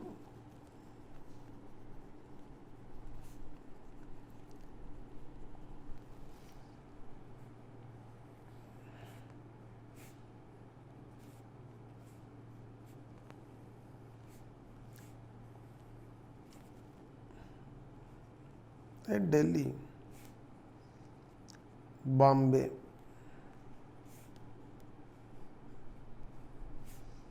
for the accommodation at Delhi, how do we compute perquisite?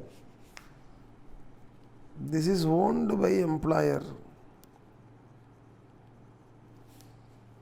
This is taken on lease.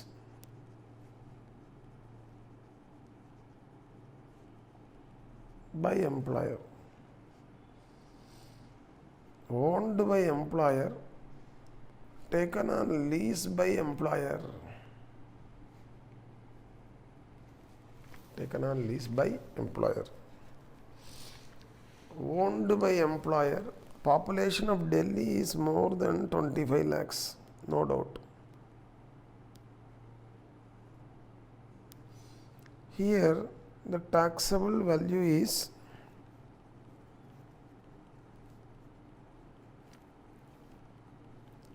15% of salary.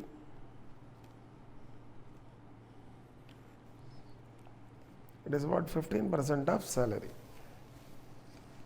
Here the taxable value is equal to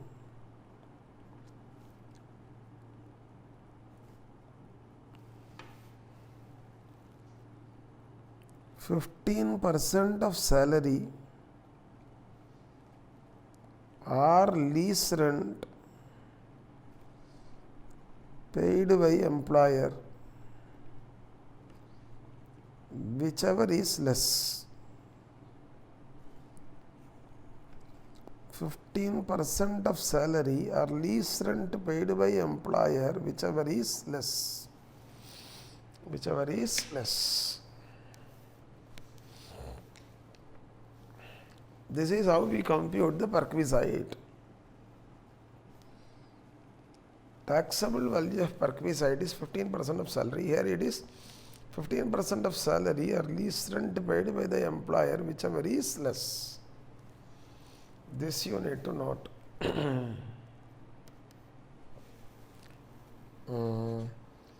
Fine. Now we need to compute salary for this purpose. Correct? Let us do the computation of salary.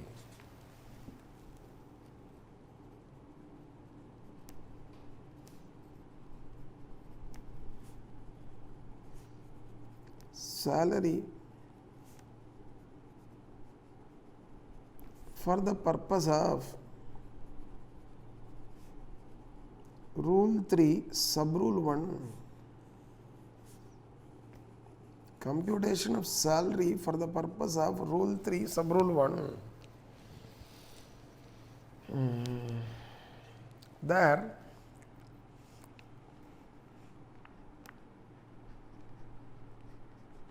months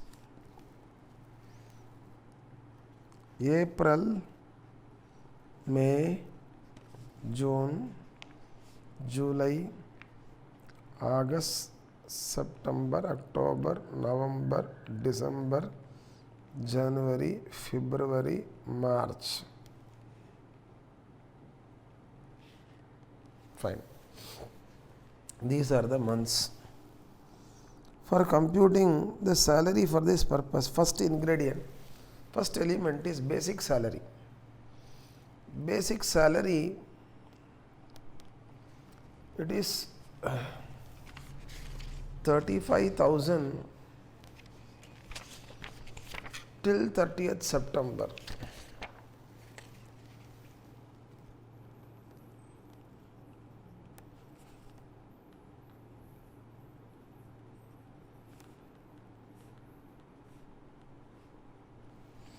From October onwards, the basic salary has become 38,000. It has become what? 38,000.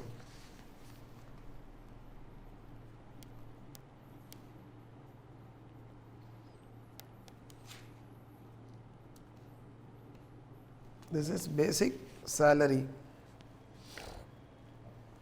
Next is dearness allowance. Relevant dearness allowance. What is relevant? Considered for retirement benefits. DA is 40% of basic salary, 60% is only considered of that. That means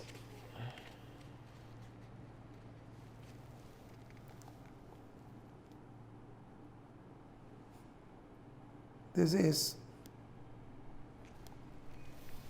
24% of basic salary. How do we compute that this is 24%? DA is 40% of basic salary. On that 60% is only considered for retirement. Na? 40 less 60 is 24. So 24%. Here 35,000 into 24%. 8,400.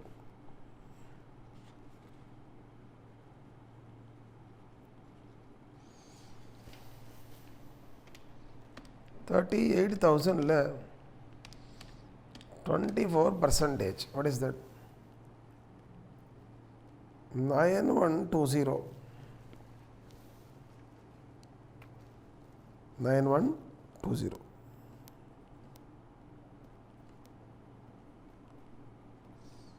This is the dearness allowance, relevant DA. And in the remuneration, what are the other details? Commission is there. Till November it is 10,000, thereafter 14.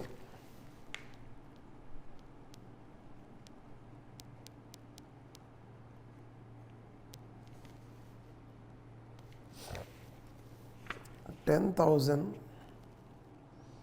till November.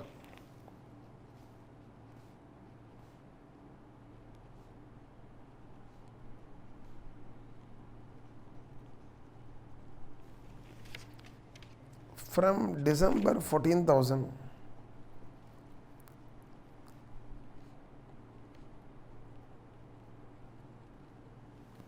This is commission.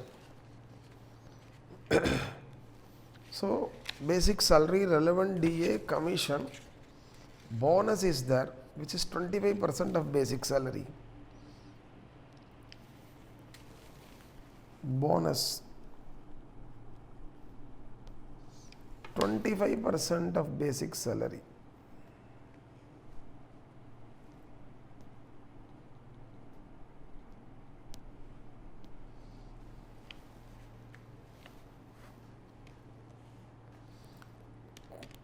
$35,000 into 25, 8750.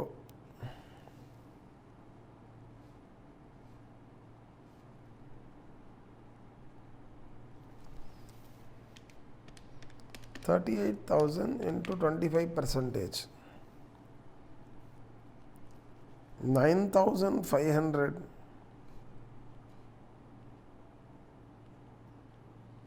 This is bonus. So thus, what we have done, we have computed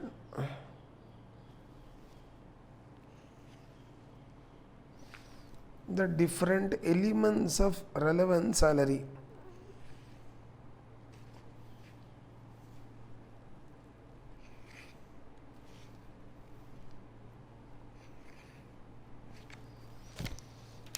Salary for this purpose is,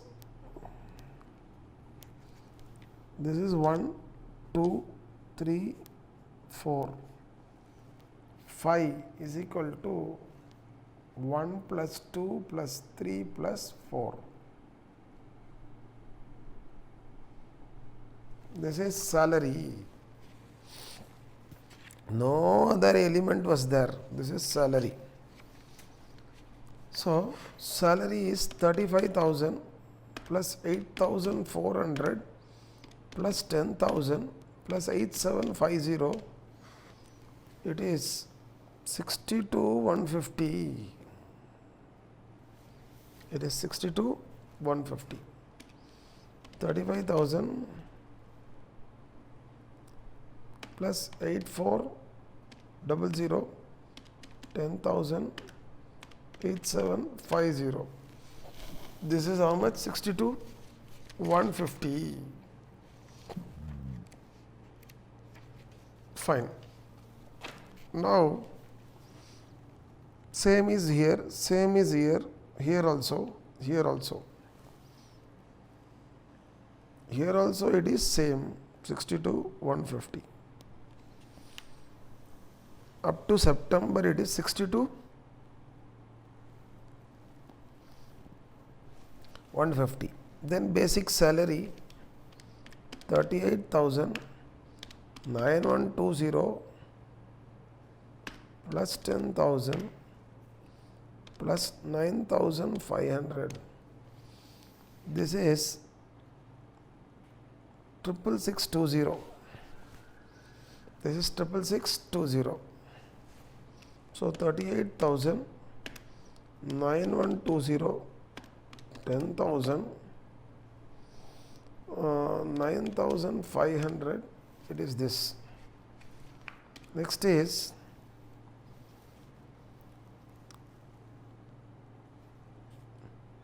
this is 66620. This is 66620. Correct. Then for December, 4,000 goes up, 7620. Same. 7620. So this is how the salary comes. Salary is this way.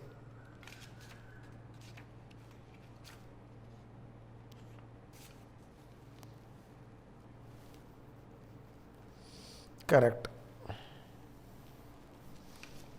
Now we have computed salary for the purpose of rule 3 sub rule 1. What is our aim? To compute the perquisite in respect of Delhi and Bombay accommodation, Delhi as well as Bombay. Now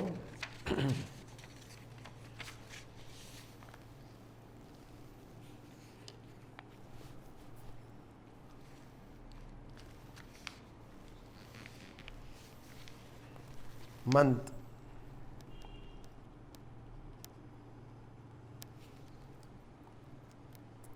April, May, June, July, August, September, October, November, December, January, February, March. இதில்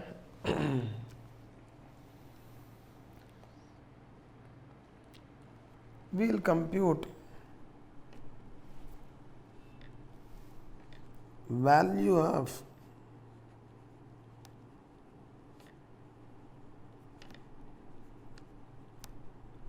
Delhi accommodation.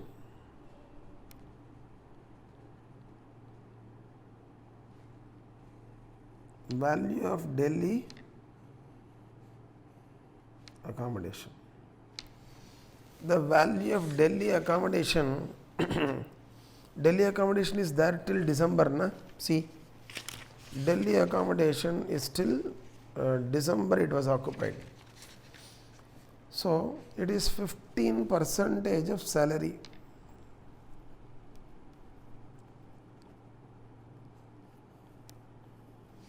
So, salary is 1662 150 into 15%, 9322 9322 62150 into 15%, correct. This is the value of Delhi accommodation till September.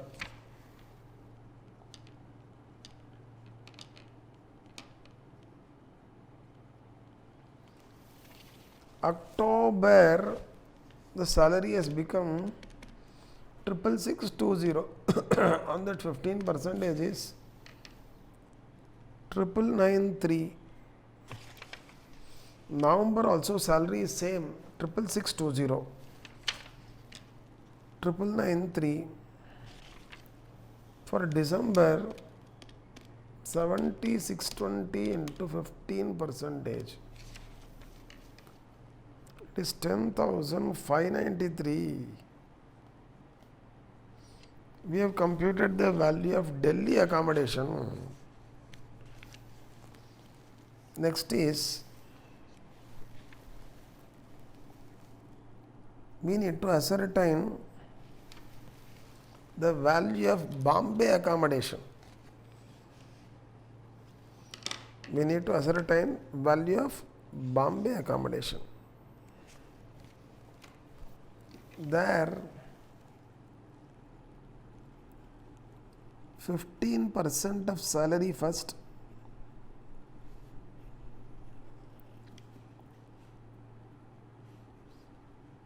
April to August there will not be Bombay accommodation only.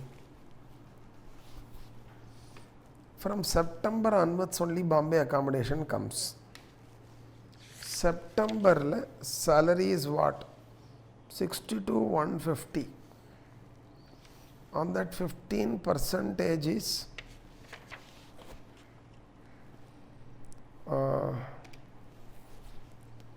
9322. This is 15%.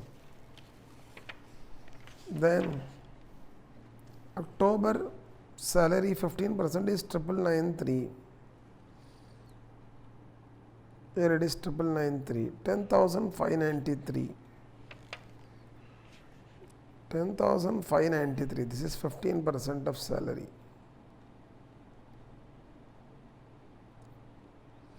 Next is lease rent.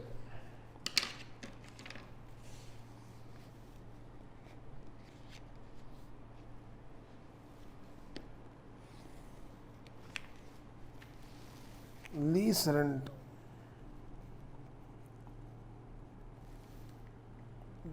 Paid by employer.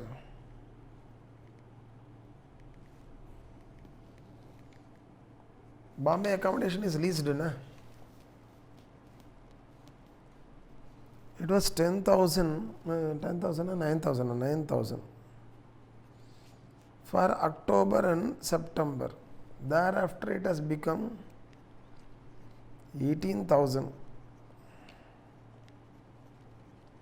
It has become 18,000. Now we need to ascertain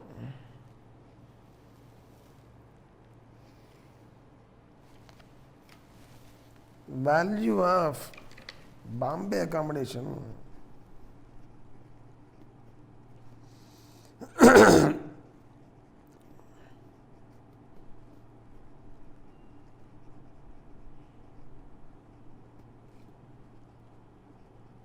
Value of Bombay accommodation.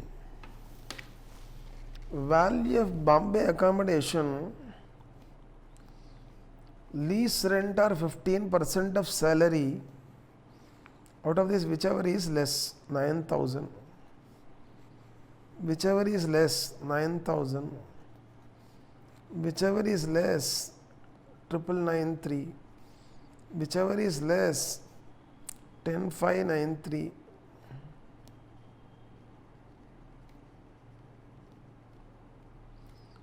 This is the value of Bombay accommodation. Value of Bombay accommodation. Now, friends, listen. For April to August, only Delhi accommodation is taxable. January to March, only Bombay accommodation is taxable. In these 4 months, for 90 days from the date of transfer, that is till November, will tax any one accommodation. But for December month, we tax both the accommodation, for both the accommodations. Taxable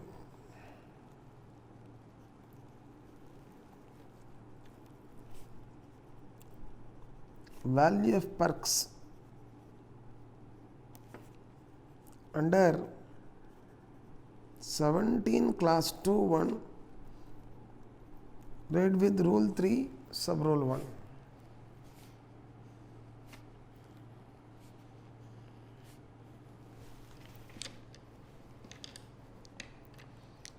Listen to me.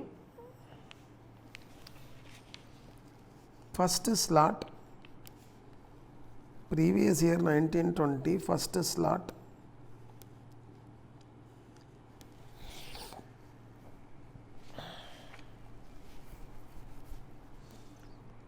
April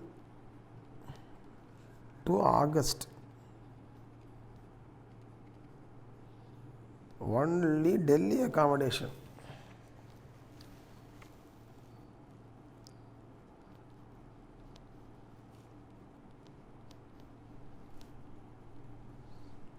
We have only Delhi accommodation.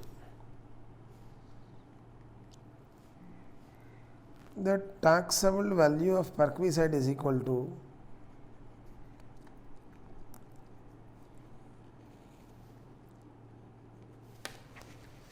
the taxable value is equal to 9322 till August. April, May, June, July, August, 5 months. 9322 into 5,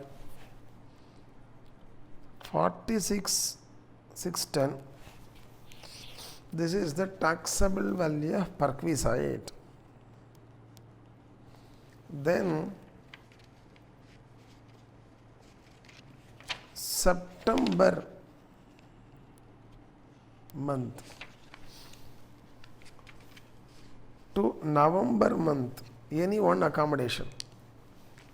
For 3 months, any one accommodation of the choice. Both the associate, though the associate is occupying both the accommodation.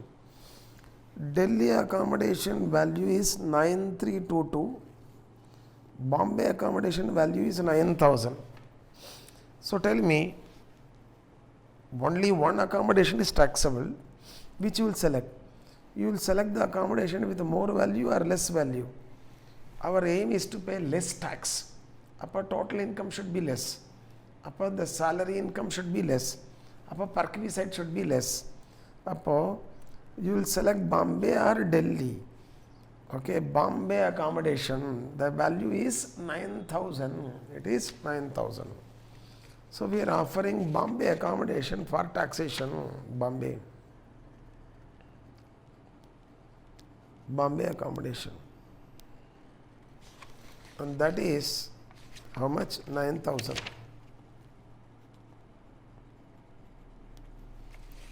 Come to the next month, September, October. For October month, Delhi accommodation value is what? 9,993. Bombay accommodation value is what? 9,000. Which shall be taken? Bombay.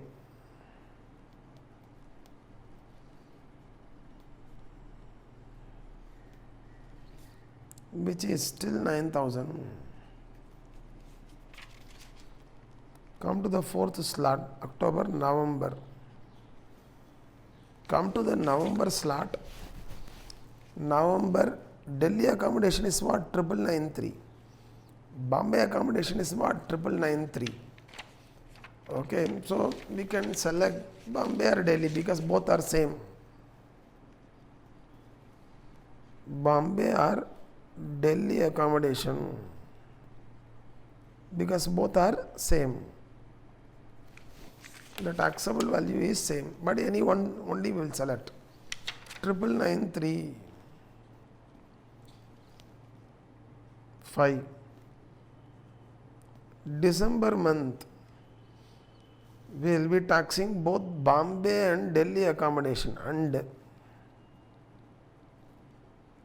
Delhi accommodation.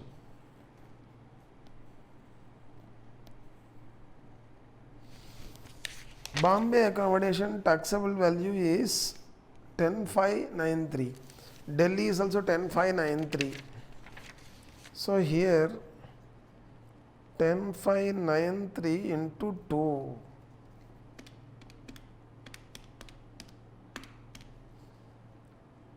21,186. Finally, come to the last slot. What is the last slot? January to March, 6th slot.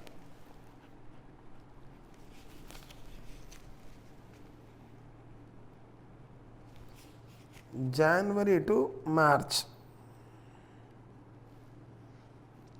For this period, only Bombay accommodation.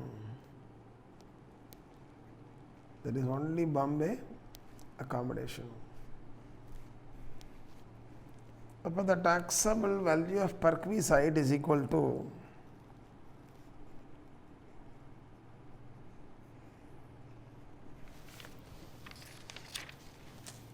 10,593. See, we have computed already. Rupees 10,593 into 3. 10,593 into 10,593 into 3, which is 31,779, which is 31,779. So total is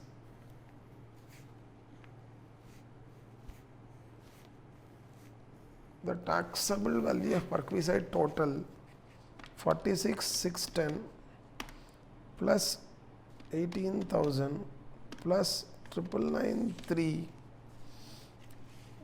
plus 21,186 plus 31,779 is 1,27,568. 1,27,568. This is the taxable value of Parkvi sites. The taxable value of Parkvi site. This is how the problem is to be solved. Okay, shall we consolidate what we have discussed? Yes. Listen. Illustration number 4. Assess is Mr. X is an employee of A Limited posted at Delhi. Our previous year is 1920, assessment year is 2021. Remuneration details are as under: basic salary 35,000 per month and it became 38,000 per month from October. DA 40% of basic salary, only 60% is considered for retirement benefits. Commission 10,000 per month till November, thereafter 14,000. So then bonus is 25% of basic salary. Rent-free accommodation is provided where? At Delhi, which is owned by A Limited, and the accommodation is provided till 31st December. X was transferred to Bombay when? On 1st September 2019. Rent-free accommodation is provided at Bombay, which is taken on lease by A Limited, and it is provided from which date? 1st September. Additional information: lease rent paid for Bombay accommodation by A Limited is 9,000 per month till 30th October. Thereafter 18,000. We are required to determine the taxable value of perquisite under 17(2)(1), read with Rule 3 sub Rule 1. Analysis of the facts. In the year 1920 till August, he was occupying only Delhi accommodation. From September, he occupied Bombay accommodation. Till December, he was also occupying Delhi accommodation. But from January 1st onwards, okay, he is only having Bombay accommodation. So that means in this interregnum, September to December, he is occupying both the accommodation. Up till August, there is only Delhi accommodation. From 1st January, there is only Bombay accommodation. In this time period, there are two accommodations. Come to these 4 months where he is occupying both the accommodation. You all know, where a person is transferred from one place to another place and is given accommodation in both the place for some period of time, then for a period of 90 days from the date of transfer, we will be taxing only any one accommodation of his choice. Thereafter, we will be taxing both the accommodation. This is what given here. Sorry, accommodation in Delhi owned by employer, taxable value is 15% of salary. Accommodation in Bombay is taken on lease by the employer, taxable value is 15% of salary, or lease rent paid by the employer, whichever is less. Now we need to compute salary for quantifying perquisite, basic salary, relevant DA, commission, bonus. We have quantified it. Value of Delhi accommodation 15% of salary. Value of Bombay accommodation is 15% of salary or lease rent, whichever is less. We have computed. Then August varaku only Delhi accommodation. From January on only Bombay accommodation. We have taken the perquisite. September, October, November, for 3 months any one accommodation of his choice. We compare the value of perquisite of Delhi accommodation with the value of perquisite of Bombay accommodation. Whichever is less is taken. Always Bombay accommodation's value is less, that we have taken. For the month of December, we will be taxing both the Delhi accommodation as well as Bombay accommodation, so we have included. And thus, this is how we need to compute the taxable value of perquisite. Taxable value of perquisite. Now, illustration number 5.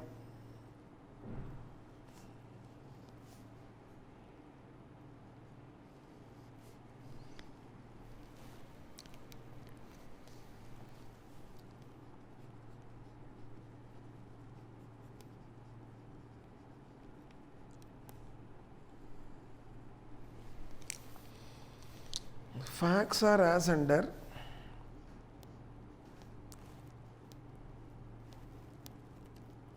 Assessee is X.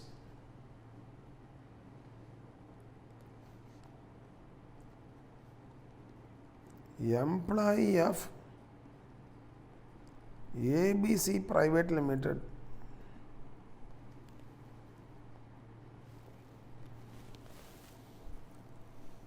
and then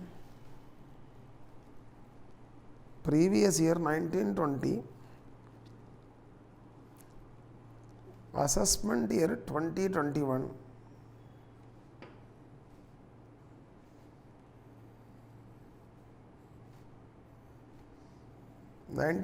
assessment year 2021.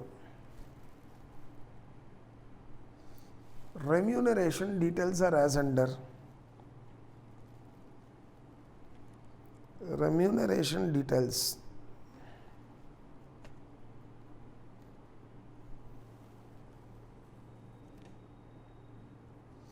Number 1.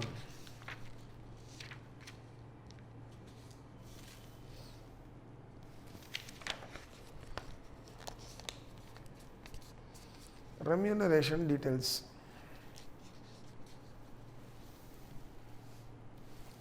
where basic salary is 1,62,000,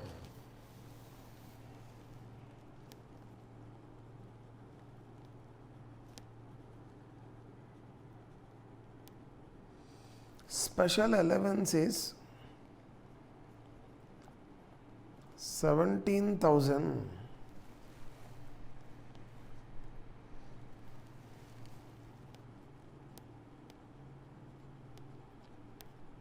reimbursement of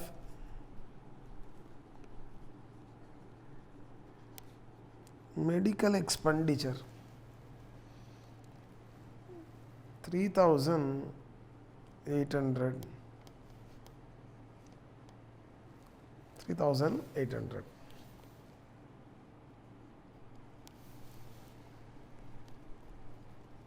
Rent free furnished accommodation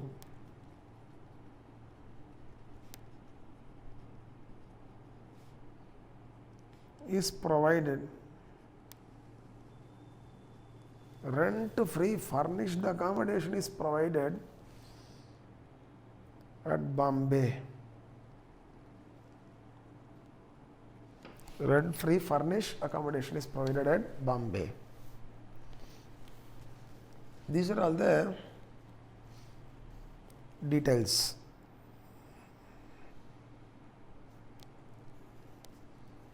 Now we are getting some additional information. Some additional information.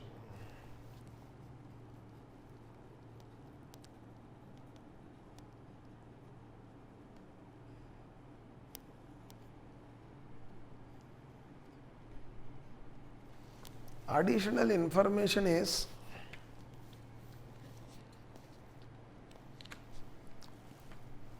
number one,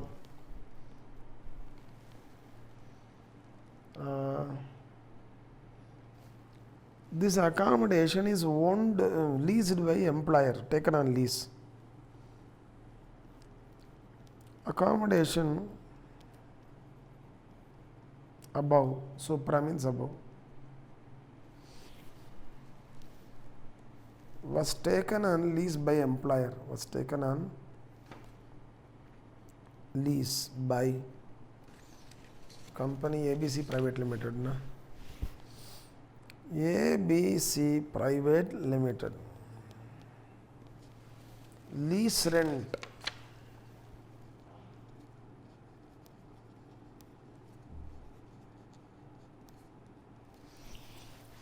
rent is 50,000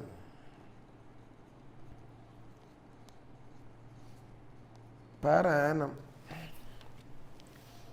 Number 3, is provided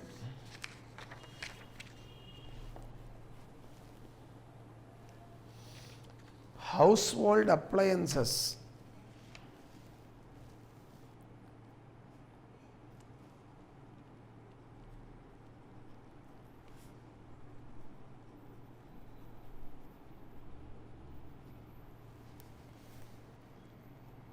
provided with effect from 1st June 2019 as a part of accommodation, furnished accommodation, household appliances are provided, but it is with effect from 1st June. Original cost of such appliances. Original cost of such appliances is 36,000.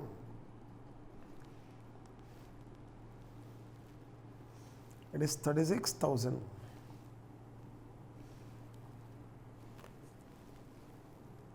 Three AC is provided.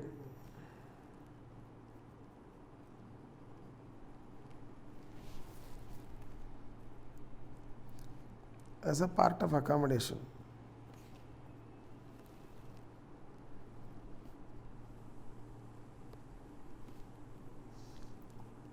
Air conditioners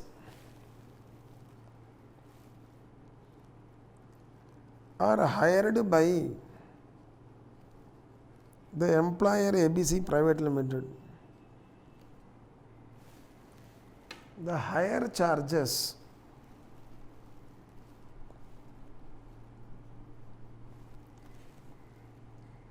are rupees 10,000. It is rupees 10,000 per annum.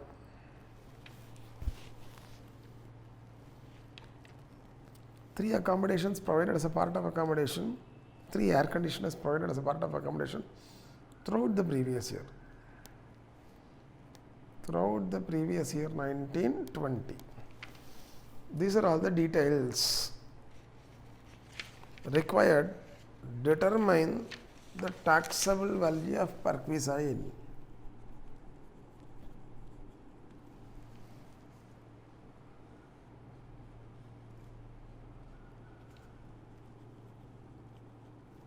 Determine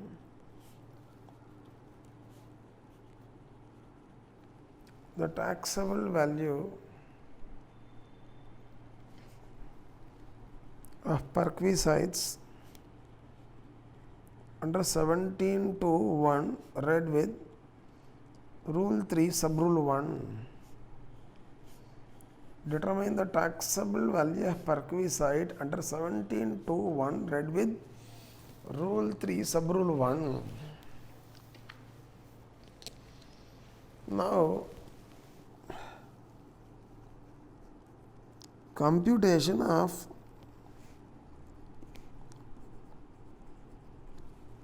taxable value of rent-free furnished accommodation. Till now we were doing problems only on unfurnished accommodation. Now taxable value of rent-free furnished accommodation. Here, first step, taxable value of rent-free unfurnished accommodation we should ascertain. Unfurnished accommodation. Then we need to add taxable value of furniture. When we say furniture, air conditioner, household appliance, everything, then what we get is taxable value of rent-free furnished accommodation. Furnished accommodation, which is 1 plus 2, which is 1 plus 2. So let us quantify that. So therefore we need to now quantify what taxable value of rent-free unfurnished accommodation. So it ends with finding taxable value of rent-free unfurnished accommodation.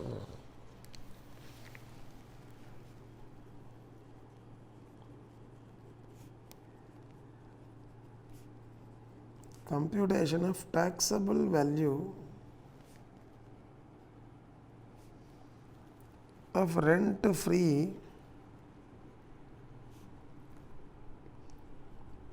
unfurnished accommodation.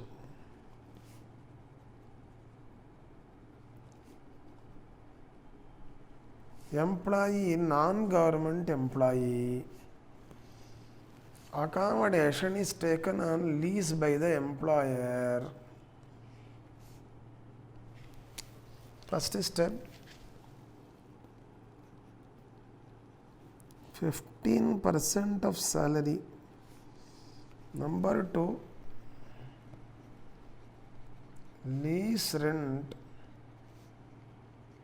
paid by ABC Private Limited, employer. Number 3,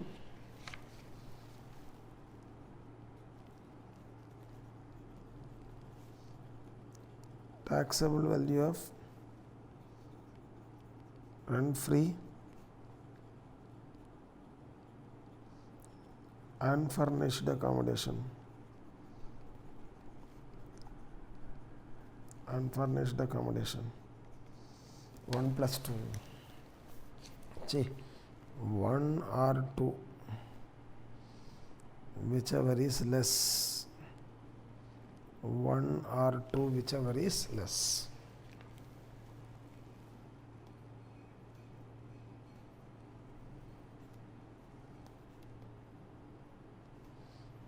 One or two, whichever is less. Lease rent paid by the employer is 50,000. So we need to find what? Salary on that 15%. So now next is determination of salary for the purpose of accommodation. Salary for the purpose of Rule 3 sub Rule 1. Salary for the purpose of Rule 3 sub Rule 1.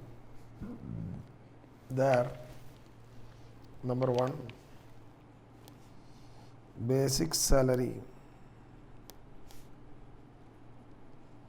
1,62,000. Special allowance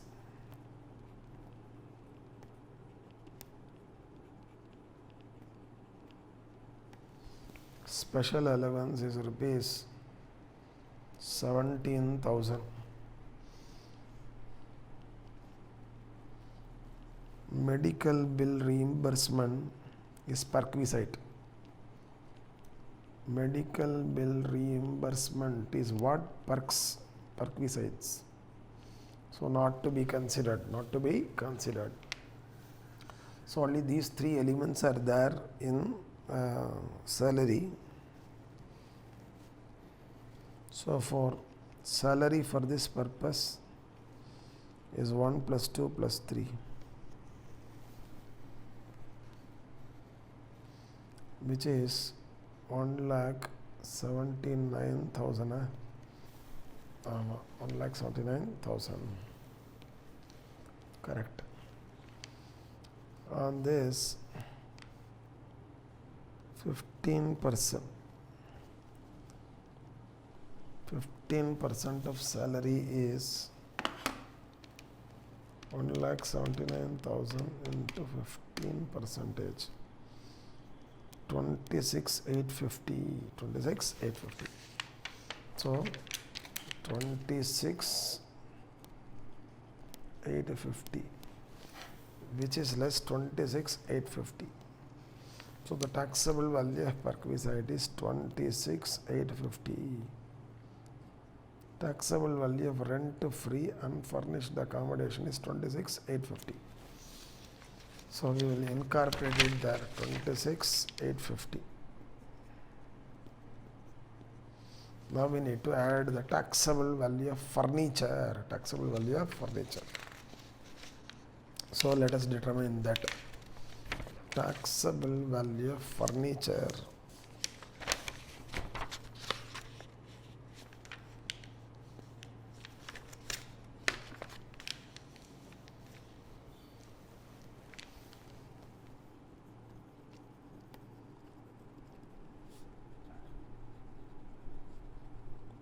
Taxable value of furniture, because it is furnished accommodation na.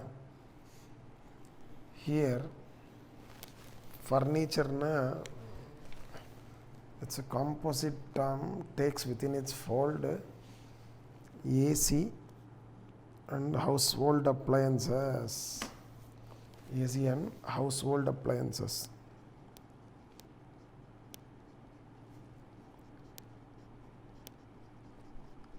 AC as well as household appliances. See, this household appliances is hired by employer, taken on hire. Air condition is owned by employer. Mati pantana. See, household appliances are owned by the employer. Air conditioner is hired. Air conditioner is hired. Air conditioner is hired. Household appliances are owned by the employer. So here for household appliances owned by the employer, original cost is 36,000 into 10%, and that is only for 10 months. Why 10 months? The household appliances are provided only from 1st June. You see the question. The household appliances were provided only from 1st June. 1st June. And these are owned by employer. Original cost of such appliances is 36,000. So 36,000 into 10% into 10 by 12. 36,000 into 10 percentage into 10 divided by 12. 3,000. This is the value in respect of household appliances. Then the value in respect of AC is the higher charges paid by the employer. Higher charges paid by the employer is what? 10,000. So the total value of perquisite furniture is 13,000. This is how much? 13,000. One mistake I have committed. Household appliances are owned, air conditioner is hired. That way you need to compute. So it is 13,000. So value of furniture is 13,000 now. Value of furniture is 13,000. And here it is 39,850. 39,850. This is the taxable value of rent-free accommodation, rent-free furnished accommodation. So simple. Taxable value of rent-free unfurnished accommodation plus taxable value of furniture is the taxable value of rent-free furnished accommodation. For that only this problem is given, otherwise nothing is there.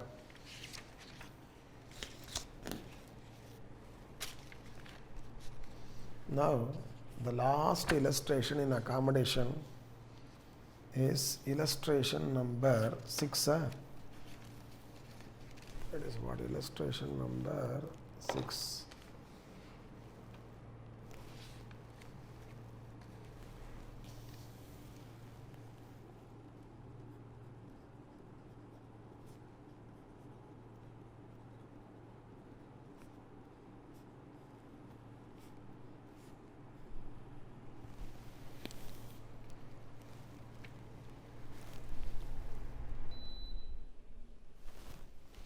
It is illustration number 6, last in the accommodation.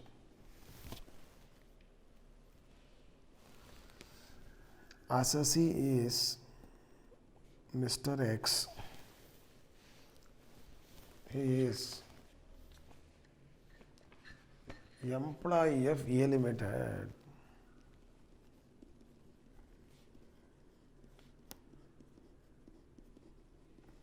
Is employee of A Limited.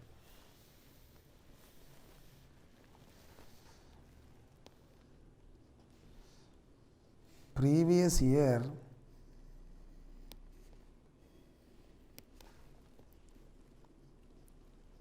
(1920), assessment year 2021. Previous year 1920, assessment year 2021. There details of emoluments.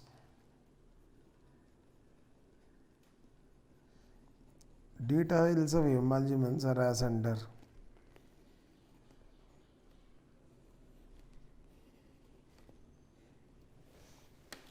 There First is basic salary.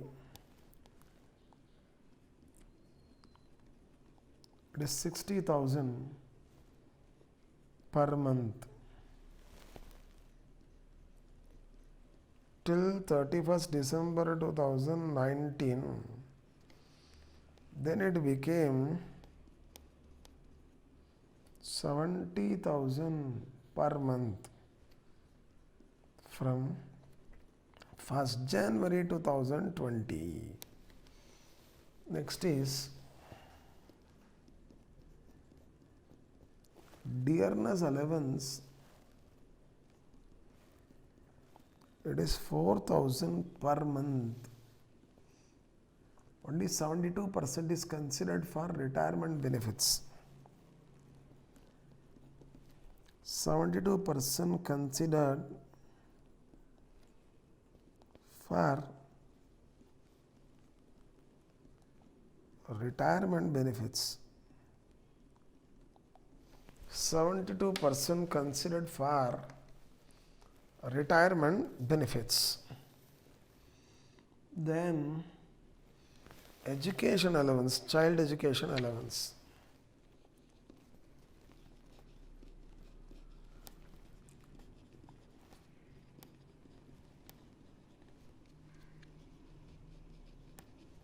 The child education allowance is rupees 550 per child for 4 children.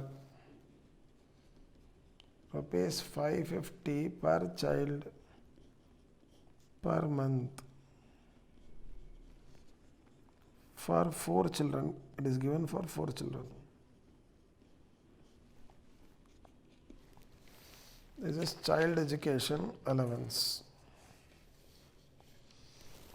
Next is medical allowance, 400 per month.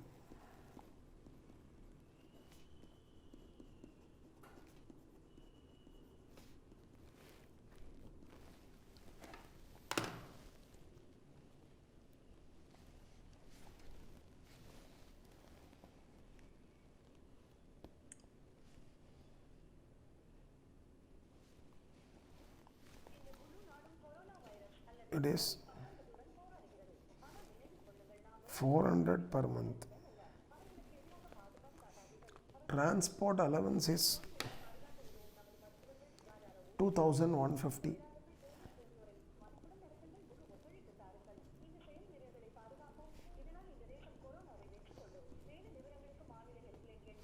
Transport allowance is 2,150 per month.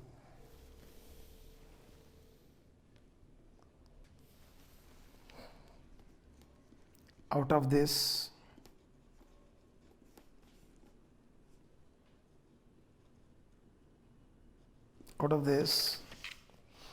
rupees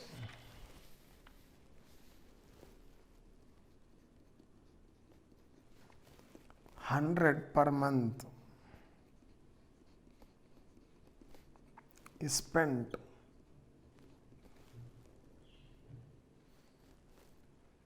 for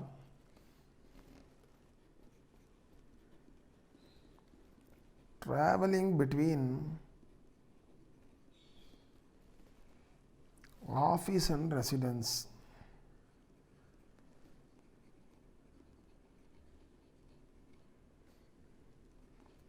And rupees 250 per month is used for other purposes. Used for other purposes. That is there. Then is given HRA of rupees 20,000 per month.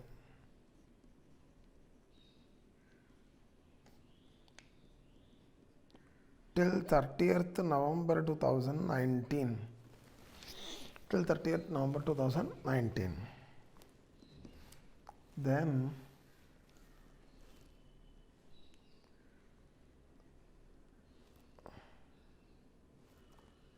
Here accommodation is provided.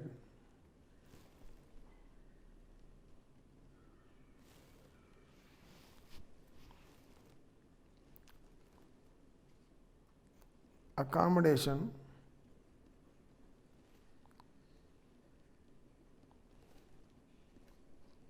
is provided. Furnished accommodation is provided. Furnished accommodation is provided by company name and A Limited. Furnished accommodation is provided by A Limited to the employee at Delhi.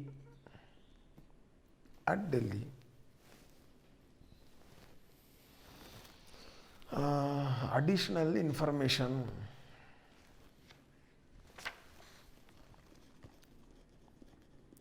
Additional information.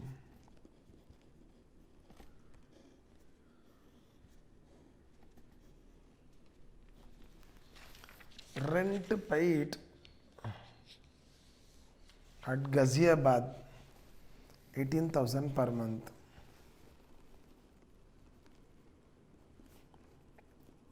Rent paid at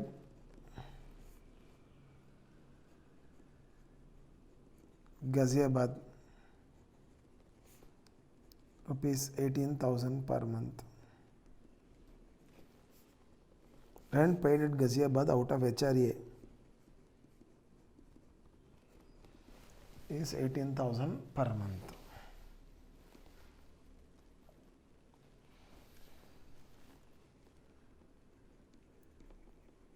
Lease rent. This accommodation is provided by A Limited to employee at Delhi. Accommodation is taken on lease by A Limited. It is not owned by A Limited. It is taken on lease. Lease rent.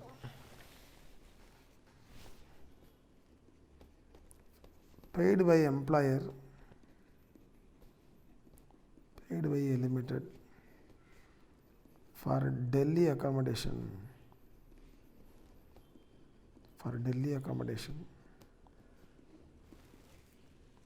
It is 26,000 per month.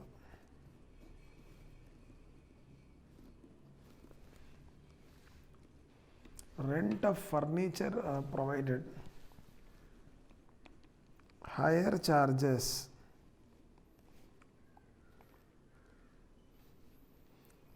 of the furniture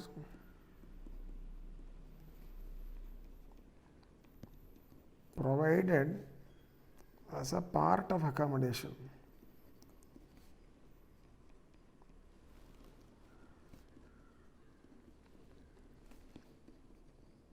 Paid by employer 12,780.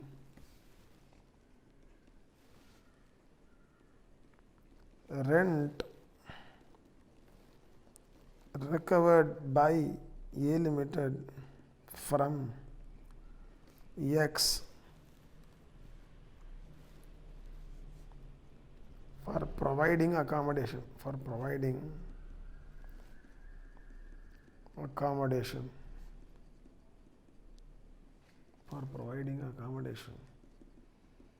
It is 900 per month.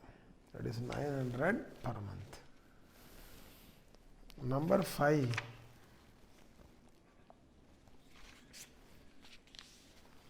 With effect from 1st January 2020, X joins a part-time employment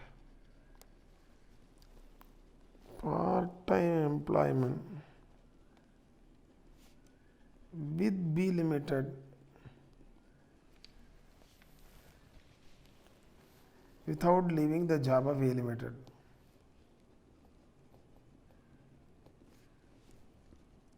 without leaving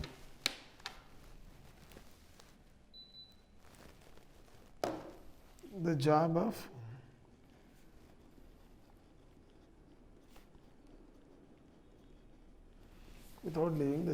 A Limited.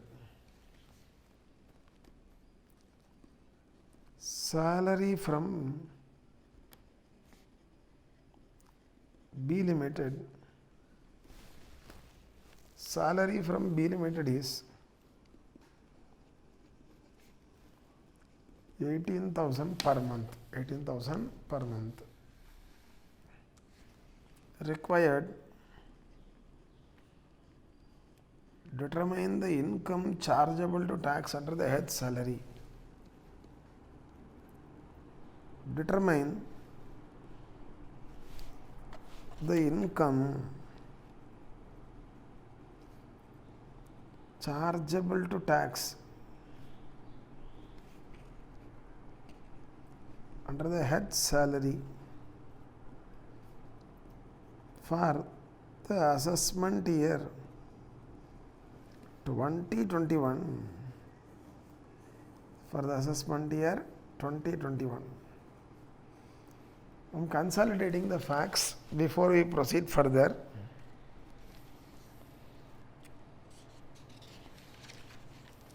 Assess is X is an employee of A Limited. Previous year is 1920, assessment year is 2021. Details of emoluments are as under. Basic salary is 60,000 per month till 31st December. 70,000 per month from 1st January 2020. Dearness allowance is 4,000 per month. 72% is considered for retirement benefits.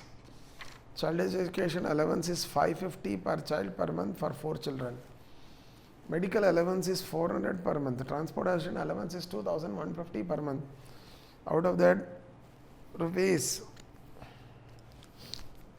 100 per month is spent for traveling between office and residence. 250 per month is used for other purposes. HRA is 20,000 per month till 30th November 2019. Furnished accommodation is provided by A Limited to the employee at Delhi. Accommodation is taken on lease by A Limited. Additional information is rent paid at Ghaziabad out of HRA 18,000 per month. Lease rent paid by A Limited for Delhi accommodation is 26,000 per month. Higher charges of the furniture provided as a part of accommodation 12,750 paid by the employer. Rent recovered by A Limited from X for providing accommodation is 900 per month. With effect from 1st January 2020, X joins a part-time employment with B Limited without leaving the job of A Limited. Salary from B Limited is 20,000 per month. Required, determine the income chargeable to tax under the head salary for the assessment year 2021. Shall we do? Yes.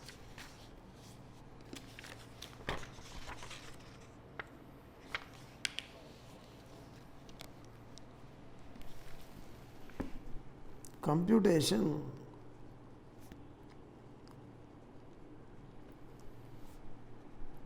of income under the head salary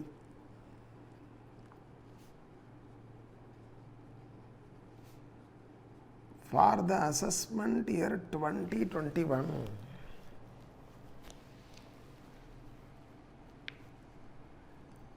in the hands of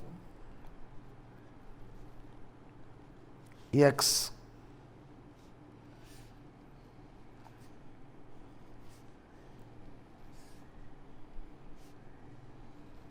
Number 1.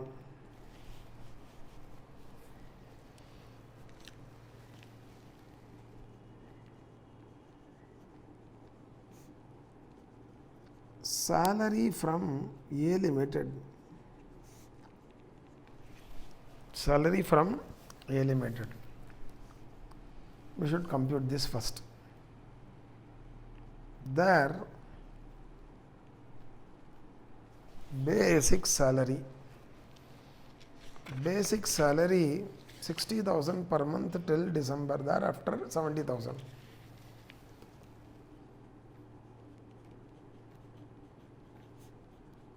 $60,000 into 9 plus 70,000 into 3.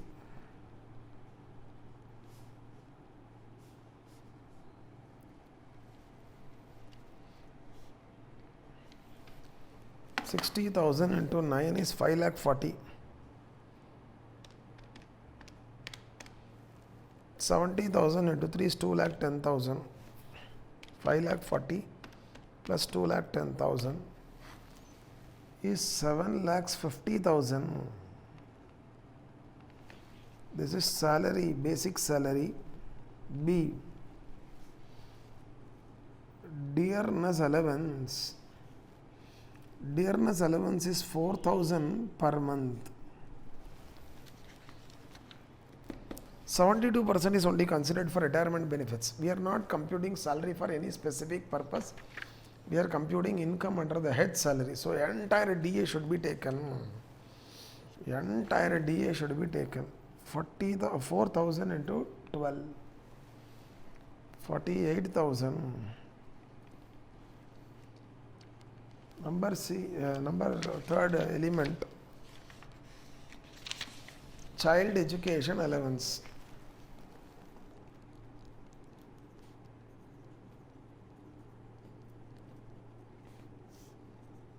Child education allowance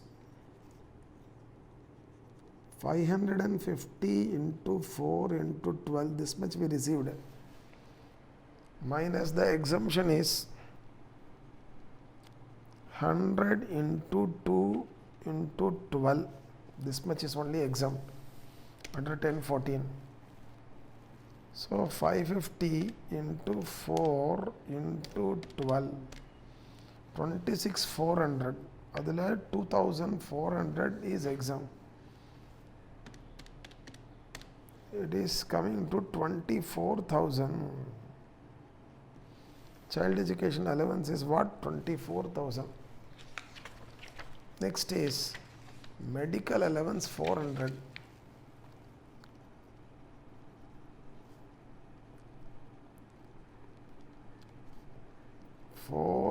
Into 12, 4,800. Next is transport allowance. No exemption. Why? The reason is this person is not blind or handicapped or deaf and dumb. So entire 2,150 into 12 is taxable. 2,150 into 12 is taxable, no exemption. 25,800. How much? 25,800. F. So transport allowance. Next is HRA. We need to consider taxable HRA. Taxable HRA. For that we need space.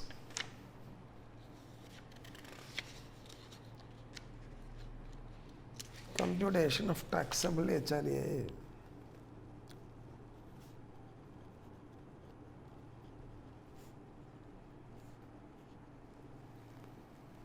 Computation of taxable HRA. There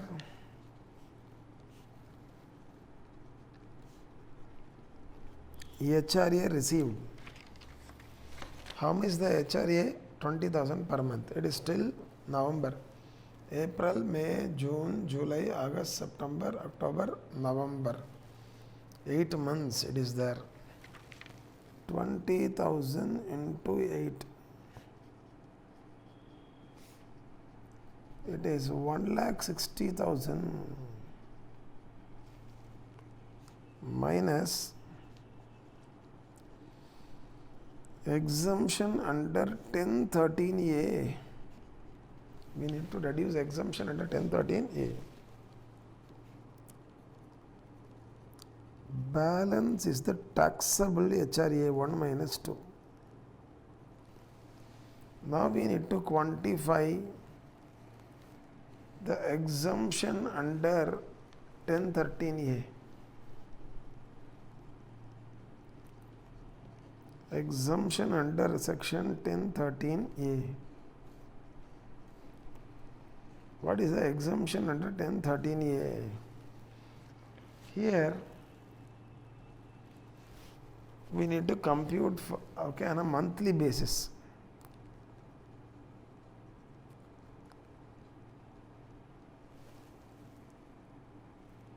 The computation on monthly basis, because the factors are undergoing change. Monthly basis. Least of the three is exempt. Least of the three is exempt.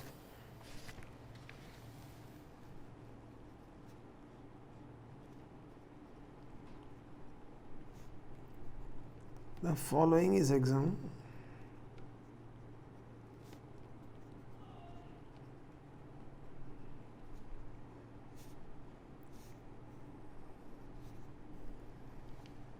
List of the following is exempt. Number 1, rent minus 10% of salary. Number 2, Ghaziabad. Property is in residing in Ghaziabad, na? So 40% of salary. Number 5, HRA received. Number 3, HRA received. It is 20,000 per month.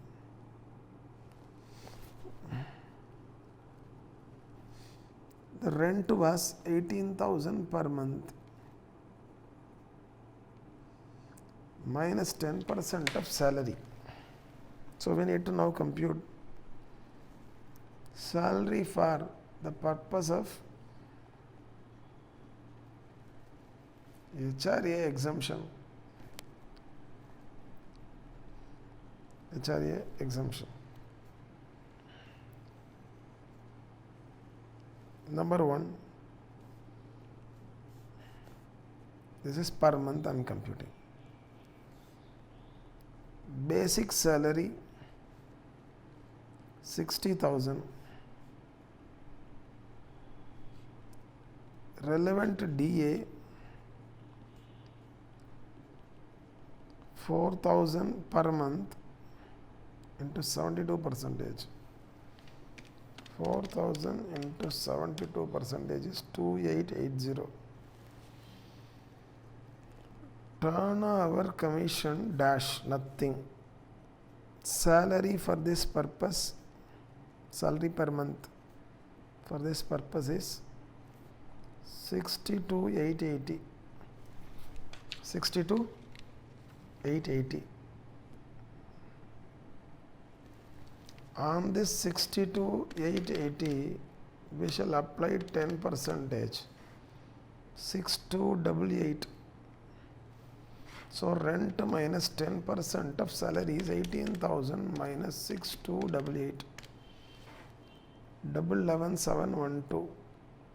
This is rent minus 10% of salary per month. 40% of salary. 62,880 into 40%, which is 25,152 per month. Least of the three is 11,712. 11,712. This 11,712 is exempt. This 11,712 is exempt, but that is for 1 month. For 8 months exemption, 11,712 into 8, 93,696. 93,696 is exempt. 93,696 is exempt now. 1,60,000 minus 93,696 comes to 66,304. This is the taxable HRA. This is the taxable HRA. They be computed on a monthly basis. Why? Because the factors are not same. Rent, salary, HRA, place, the rent is different. For rent, some period 0. He has not paid anything. So therefore, computation of taxable HRA on a monthly basis I have done this way. Rent minus 10% of salary, 40% of salary, HRA received, etc. Correct? So we have quantified the taxable HRA, which is 66,304. 66,304. Now come to the problem. HRA is also considered. Then accommodation is provided. Concessional accommodation. We need to ascertain concessional accommodation. Correct. EFG. Concessional accommodation. 17 class 2 subclass 2 read with rule 3 sub rule 1. We need to ascertain the taxable value of concessional accommodation. Sorry. Now what we get, this total is salary from A Limited. This is total of salary from A Limited. Number 2,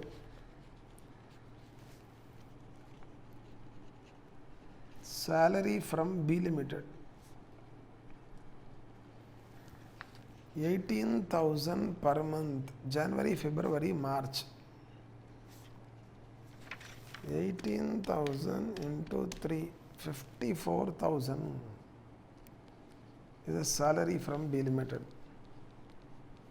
Next we get what? Gross salary 1 plus 2. Next is what? Standard deduction under section 16, 50,000.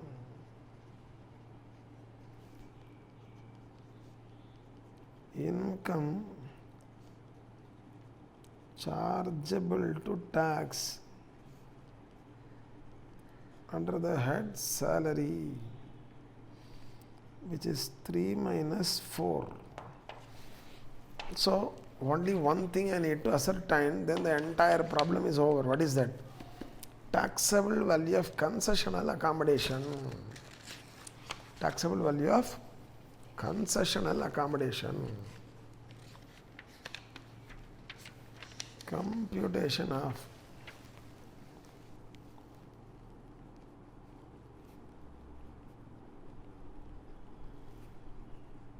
taxable value of concessional accommodation. Taxable value of concessional accommodation. The format is as under. Number 1.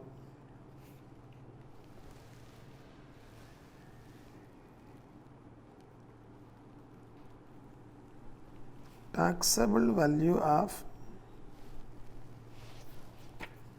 rent-free furnished accommodation.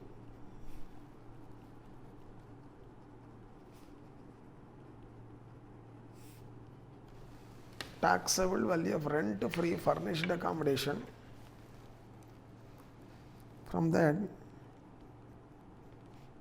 rent recovered from X employee will give you taxable value of concessional accommodation. 1 minus 2. Next is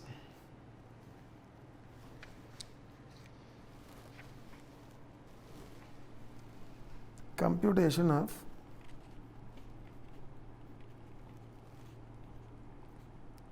taxable value of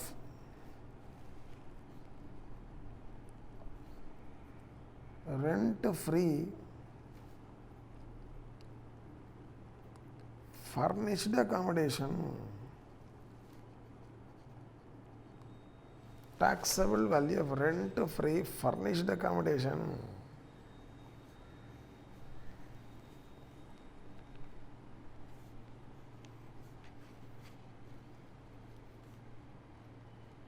How do we ascertain? Taxable value of rent free unfurnished accommodation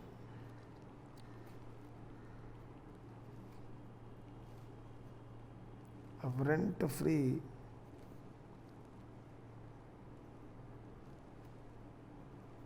unfurnished accommodation.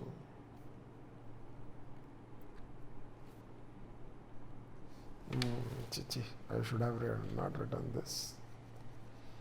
Taxable value of rent free unfurnished accommodation.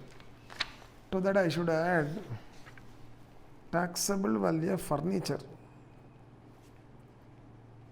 Taxable value of furniture. Then I will be getting taxable value of rent free furnished accommodation.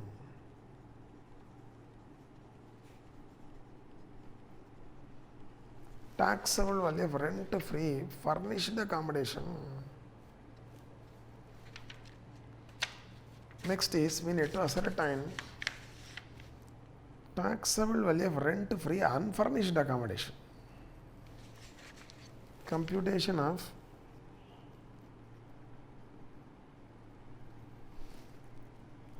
taxable value of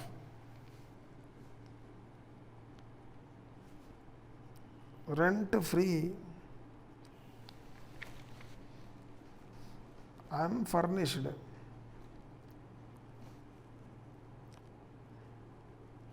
accommodation. Computation of taxable value of rent free unfurnished accommodation. Employee is non-government employee, yeah? Yes. Accommodation is taken on lease by the employer. Taken on lease by the employer. It is 15% of salary for the period of occupation. For the period of occupation. For the period of occupation. Now we need to ascertain that salary for the purpose of 17 class 2 subclass 2 read with rule 3 sub rule 1, we need to ascertain. Here period of occupation is only from 1st December 2019 to 31st March 2020. So which is only 4 months. Which is how many months? 4 months. I need to ascertain salary for the 4 months. Ascertain salary for 4 months. There, number 1, let us take basic salary. For December month it is 60,000 plus 70,000 into 3 for January to March. 2,10,000 plus 60, 2,70,000. This is basic salary. Dearness allowance to the extent considered for retirement benefits. It is 4,000 into 4 into 72%. It is 11,520. It is 11,520. This is dearness allowance. Next is the salary child education allowance.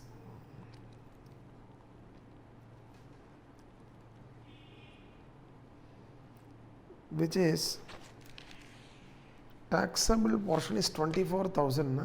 Yes, that is for 1 year into 4 divided by 12. 24,000 into 4 divided by 12. 8,000 is the child education allowance taxable. Medical allowance is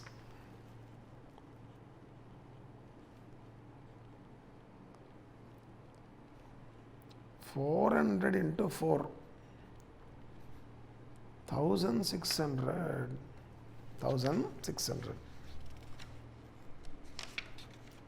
Number 5,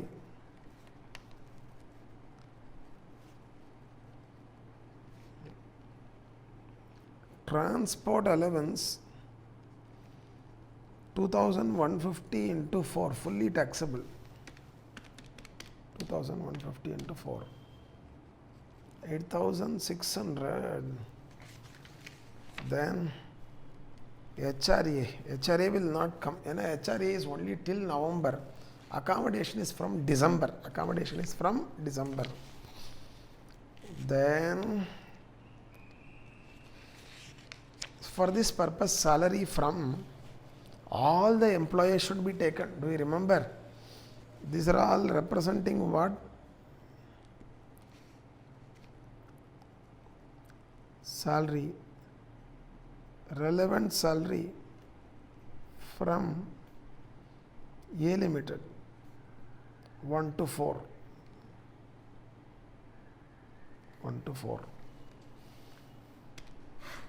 2,70,000 plus 11,520 plus 8,000 plus 1,600 is 2,91120. This is salary from A Limited. To that we should add, we should have included even this, na? So we'll strike this. I should have written this here. Salary from A Limited 1 to 5. 2,91,120 plus 8,600, 299,720. Next is salary from all employees should be taken. Salary from B Limited, which is 18,000 into 3, 54,000. What we get is salary for the purpose of Rule 3, Sub-Rule 1 for the period of occupation.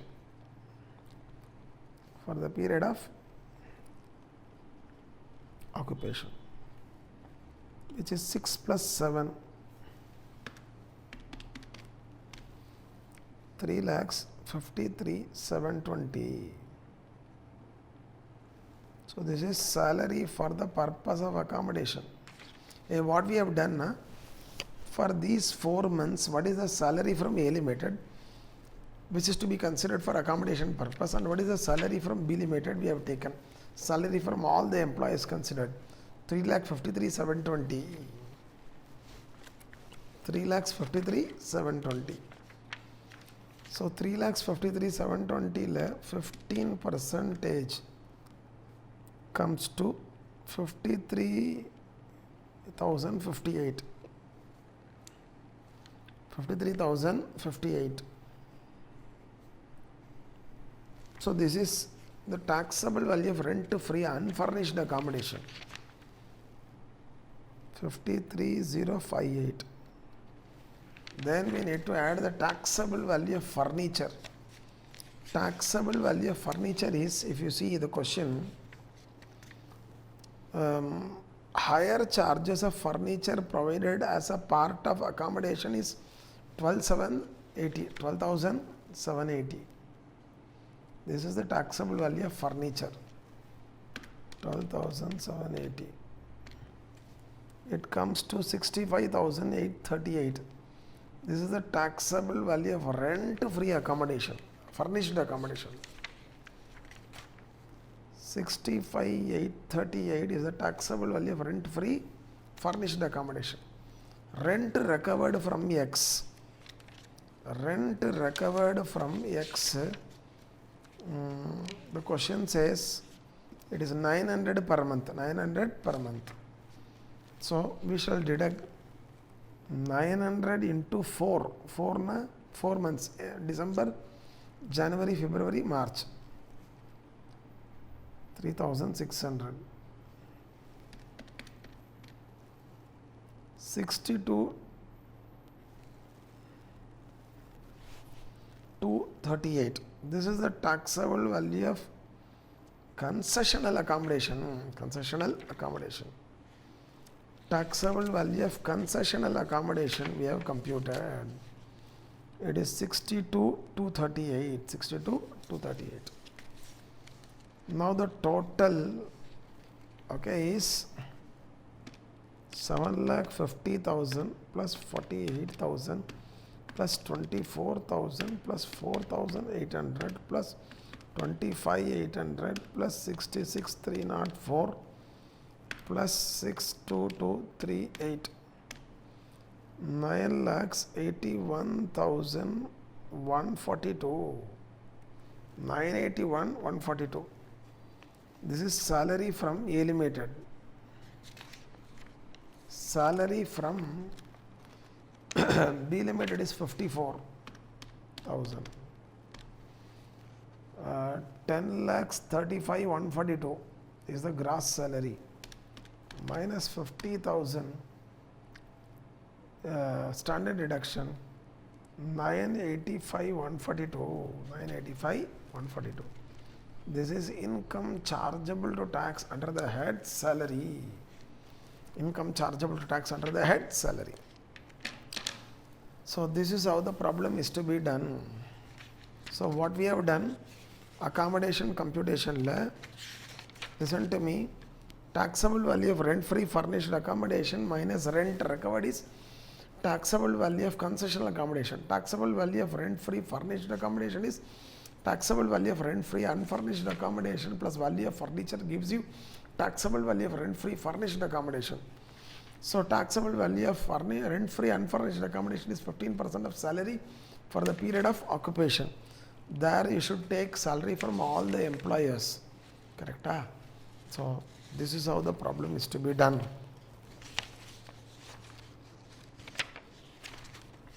With this, we are through with 17 to 1 and 17 to 2 and rule 3 sub rule 1 accommodation perquisite valuation is over.